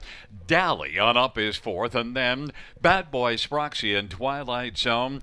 Jet Set Charmer leads it by about a length and 3/4 of a Ryan Klein. 28-1 the opening quarter. Fuzzy Wuzzy Was a Bear is third. Then it is dallying up, and Bad Boy Sproxy and Twilight Zone is trailing. They race their way off that opening quarter at 28-1. Jet Set Charmer 5 to 2 on the board as Ryan Klein sits the pocket at 3 to 5, and they roll on towards us. Fuzzy Wuzzy Was a Bear is third. Now racing position fourth, dallying up. Bad Boy Sproxy, Twilight Zone. Halftime off that 28-1 opening quarter was 58-3, a 30-2 second panel. Jet Set Charmer. Ryan Klein is right there in the pocket. And Ryan Klein is angled towards the outside and is going to chase Jet Set Charmer right now.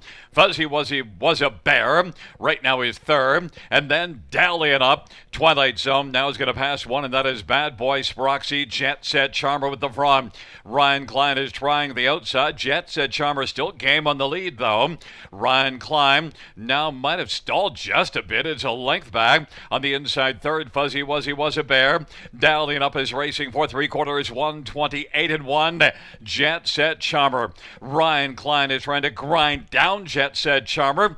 Fuzzy Wuzzy Was a Bear, we can clearly see, ready for the passing lane. And then racing position fourth on down the stretch is dallying up. It is Jet Set Charmer. Jet Set Charmer wins it. Fuzzy Wuzzy Was a Bear second, Ryan Klein third, and dallying up, mile of 158 flat. Jet Set Charmer went up in price, Rob, 5 to 2. That's a nice score on one that I thought had to be the one in there.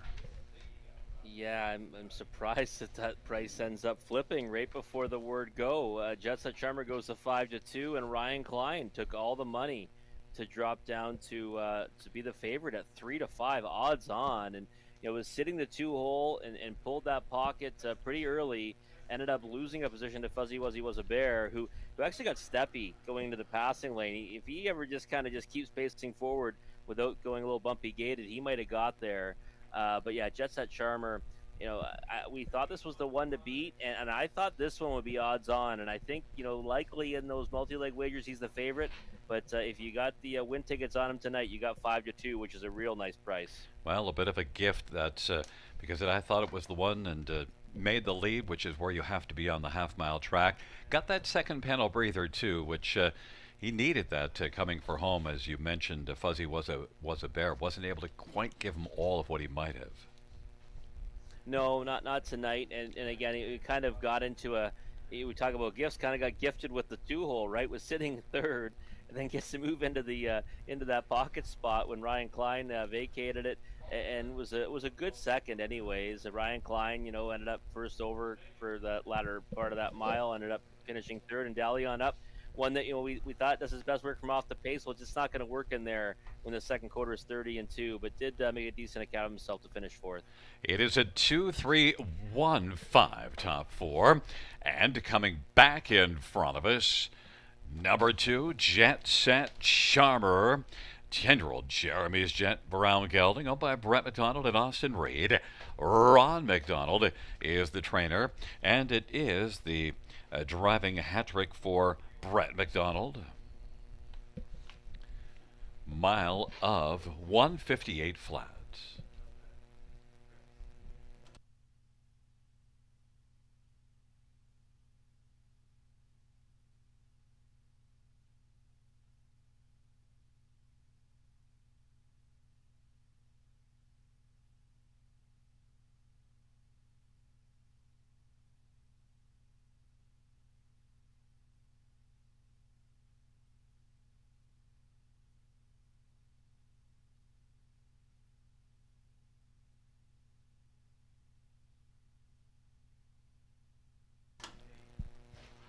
Ninth race payouts, two Jets at Charmer. 790, 340, 250. Three Fuzzy Wuzzy Was a Bear, 440, 261. Ryan Klein, 230. $2 exactor, 33.20. Dollar try, 17.15. Dollar super, 38.60.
Ninth race, order of finish in the top, 3-1-2-6-4-5. That's 3-1-2-6-4-5.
Field 4, race number 10. On parade 1, Larjan Lena. Ronda Roche for Mark Winnicott, Maximo Racing. Number 2 is Seal the Dark Jay Harris for Cassidy Schneider and Colonel Schneider Jr. And number 3 is Saturn 5, Travis Henry for Matt Dubois and Sam Mulholland. 4 is Southwind Maritime, Talbot for Cameron McQueen. 5, Bookie Baby, Garrett Rooney for Dean Wallen, Wall Time Stables. Number 6, The Witches Brew, Jason Ryan for Kyle Bossens and Daryl Newbaking. And number 7, Counter Currency, Brian McDonough for Richard Moreau and Michelle Baril and Sylvain Deschenaux. 8 is She's Got the Luck, Talbot for Sean Hyatt and Kyle Stretch. Field of 8, race number 10. We'll start with a look at number 1, Larjan Lena. And, the last 3 races might have scared a few people off, but all they should do is maybe watch some tape of the last 2 times this one had post 1 if they want to be scared back on. 15-1. Yeah, there's no way that price holds. I mean, I don't understand why she's getting overlooked right now, because I just look at those last posts and say, we've always said about Larjan Lena, she can sometimes kind of close into them from just off the pace. Well, post 6 at Clinton, you're not going to be racing from just off the pace. That's a tough group, too. The winner was Happy Looker. And then before that, getting away 6th here at the River from post 6 and post 8 at George. And we're just going to completely ignore that one altogether. Last 2 times she had this spot exactly. She was a solid winner, and she's second choice in the pick 4 payouts, which are all paying fantastic, by the way, for what we saw in this sequence so far. So 13-1, Gary, I don't understand it. If I could lock that in right now, I sure would, because that's a big number on a horse that gets very, very confident on the engine. And it's not like she just has those couple wins on the season. She's got 8 wins in 20 starts. Let's take a look at number 4, Southwood Maritime, and one that's got 7 wins on the year, but is one that, there's some reasons to be a little skeptical because breaks in the last 2 starts and then qualified. There is, but she's the favorite right now in the pick 4, and another one for, Cameron McQueen tonight. We saw the last one take a lot of money. And another one winning a bigger price earlier. This horse was scratched out of her latest scheduled start here at the River in a tougher spot, claiming handicap race, open claiming handicap race, because she made consecutive breaks in stride. And, that one last time, she had the trailing post, cost herself a lot of lengths early, and then ended up only getting beat by half a length on the end of it. So it was a huge effort. All things considered for Southwind Maritime, and now has come back with a real nice qualifier. So I understand the support for that one in the pick 4, but kind of getting overlooked on the board right now, even at 7-2. You would think the favorite in the pick 4s would be a lower price than that right now. I'm not sure I understand 7 Counter Currency being the favorite on the win board, because only 1 win on the year, and that was post 1. This is post 7. Form is really good, but those are all better post positions. Yeah, exactly. And post 7 is so hard here. And this was really a race, when I was looking at it and what to do from a handicapping perspective, I said, you know what, I'm going to take 2 horses that are going to take money with the 6 Witches Brew and the 7 Counter Currency, and I'm just going to, put them on the lower part of it, thinking they're going to have to likely close into it, or maybe they get used too hard early if they try to leave out of there. Counter Currency does have speed, but that comes from inside posts. From post 7, we're likely not going to see that tonight. I think she's going to have a hard time getting into this race. Now, do I think she might, still be able to figure a way to get to the winner's circle? Maybe, but 9-5 is just not worth it to me. And then you talk about closing into it. Well, 6, the Witches Brew, at least is 5-1. Yeah, you're getting 5-1 on that one. Second start for Kyle Boston. It's not a terrible effort last time in a pop-up series, a final of a pop-up series at Mohawk Park, and was a winner in a preliminary leg there in 55-3. So you can make a case for this one tonight. I mean, if someone said they like the 6 or 7, I'd say, well, go for the bigger price at 7-2 on the 6 of Witches Brew. I took a flyer on 3 Saturn 5, better post position, and has been good from inside posts here in the past. Yeah, it can get forwardly placed instead of trip, right? That's what happened, 3 back trailing post, got away in the 2-hole, 47-1, completed the exacta at that bomb price. So I don't mind Saturn 5 here. Again, I'd be looking more towards the inside of the gates, and hoping one of these ones get down. But Larjon Lena 9-2, I still think that's value. Well, taking up their positions, Larjon Lena and Seal the Dark. In the center, Saturn 5, Southwind Maritime, and Bookie Baby.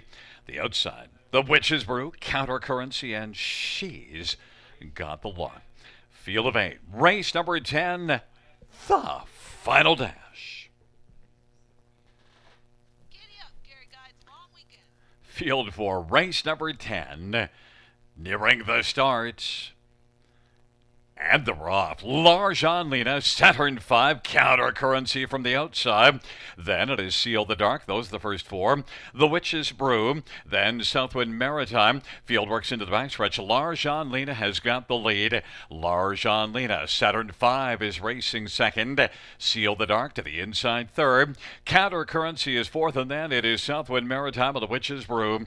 Then Bookie Baby, and She's Got the Luck is back trailing the field. Larjon Lena at 7-2 has got the lead, and Saturn 5 at 8-1 sit the pocket. 27-2 was that opening quarter, and then Seal the Dark third, and Counter Currency position fourth in front of Southwind Maritime of the Witch's Brew.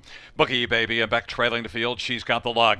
Larjon Lena up at 27-2 opening quarter, fronts the field as they race on towards us, and that is Saturn 5 in the pocket, and Seal the Dark now is going to work first over. Counter Currency is racing position to fourth, and then Southwind Maritime works to the outside, and then it is back to the Witch's Brew and Bookie Baby, and She's Got the Luck. 56-4 the halftime. Larjon Lena's got the front. Saturn 5 is right there in tow in the pocket. Counter Currency is going to pop to the outside now, and has work to do. Is about 2.5 or 3 off the lead. And then Southwind Maritime has moved up to take over fourth. Seal the Dark is fifth. Sixth is Bookie Baby. Then the Witch's Ruin. She's Got the Luck. Larjon Lena. Saturn 5 has been getting the trip. Counter Currency. Now Southwind Maritime has come on gamely and is moved up to take over third. As Counter Currency is 4 3/4, 125-4. Larjon Lena. Saturn 5, Southwind Maritime, and Counter Currencies, they turn for home. Larjon Lena. Saturn 5 darts down to the inside. Larjon Lena and Saturn 5, and to the outside, now coming late, it is going to be Southwind Maritime, but Southwind Maritime had a problem at the finish, and Larjon Lena is the winner. The inquiry sign will go up pertaining to the stretch drive, but Larjon Lena is victorious. Out victorious. We'll have to see, though, how this shakes out. Obviously, tight quarters there between those two coming to the wire. I mean, Larjon Lena went to the front, Gary, and we figured she would, right, from the pole position, and a horse that gets really game out there on the front end. But you can see they kind of come together there. A little bit of confusion. We'll have to see how this kind of pans out. And that does make it interesting, because if Larjon Lena were to get placed back, then number 3 Saturn 5, who sat the pocket, and my top one at 8-1, is going to be interested in this outcome between the 1 and the 4. I think that's really what they're looking at, and you see it right there. They'll be looking at the head-on to see how that worked out. But Saturn 5 sat a nice trip. Larjon Lena certainly raced gamely, though. You were right that Larjon Lena would put forth that kind of an effort. Yeah, I mean, the thing that I would say kind of the thing that was most important for me in the handicapping of that race was just saying, I'm gonna leave kind of the 6 and 7 kind of off the business end of this, right? Because it's gonna be tough to get into it. And Counter Currency was used way too hard, obviously early on, to try to get forwardly placed. So that kind of hurt her chances, and she missed the ticket altogether. Yeah, and it would be tough to not cash when you're right about the 6 and 7 took action. And when you leave them off, well, the 7 was 7-1, but the 6 was 7-1. But still, when you leave off a couple of horses that are going to draw some money, and you focus down on the inside, and the top 3 are the 1, 3, and 4, you really want to cash then, because you're right fundamentally. Yeah, we do, right? But that's horse racing, right? You gotta see how it all pans out here. I mean, it was going to be an interesting finish between those two, no question about it. And they are still looking at that head-on, and We'll see how it unfolds because that really is the question mark. Largeon Lena, Southwind Maritime coming up on the outside, and then Saturn V on the inside. There is Largeon Lena. We should mention, Rob, that there is no racing action here on Monday. You know what we need to do for Wednesday? We've really got to get a look at that program and nail that pick 5 because that is really, we can't get out of the first race. Yeah, we do. I mean, I'm not going to resort to taking it all in the first, but we do have to make sure we get past the first leg this time around. And, listen, it'd be nice to cash a ticket. And, listen, I don't know what I'm going to do with myself Monday night, Gary. I might have to call you up if I get lonely. Well, I'm going to come here and practice my announcing because obviously you pointed out to me the other day that I had a couple of horse names, or at least one that I had wrong, so I need some practice, I guess. Okay. All right. Well, if you need some tips, I mean, I'm sure there's someone you can call because I'm not an expert in that area. Bookie Baby would be a nice ticket to cash. 1354. Bookie Baby at 30-1 manages to pick up a spot. The 6 and 7, as you did predict, are both out of the top 4.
Fans, the judge's ruling as it pertains to the inquiry, the judge's ruling that one Larjan Lena did not cause interference and will stand as the winner. 1, 3, 5, 4, 7, the top five.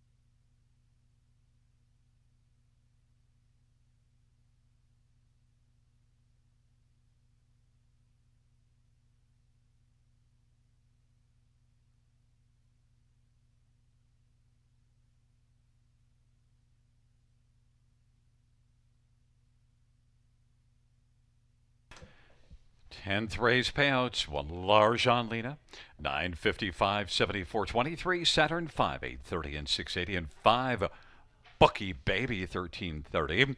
Dollar win for $403. Dollar high five. Well, we'll give you the exactor first. $39.60 on a $2 ticket. Dollar try, $213.10. Double of 2 and 1, $24.80.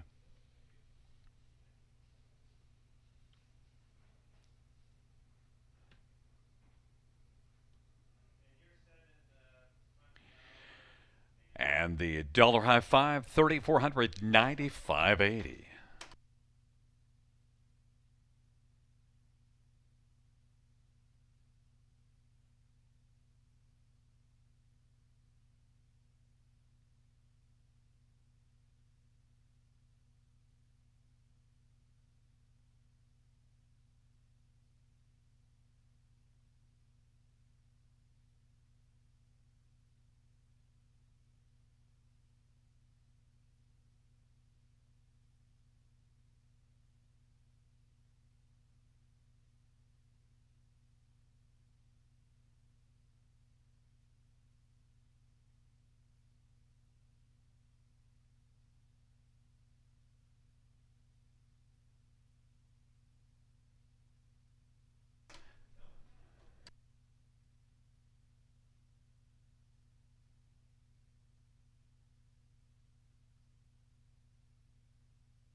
Tenth race order of finish from the top: 182 43657. That's 182 43657.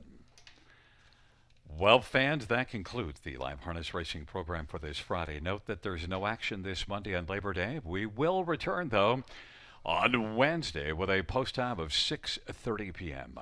Buenas noches, amigos. Good night, everybody. Good night, Christine.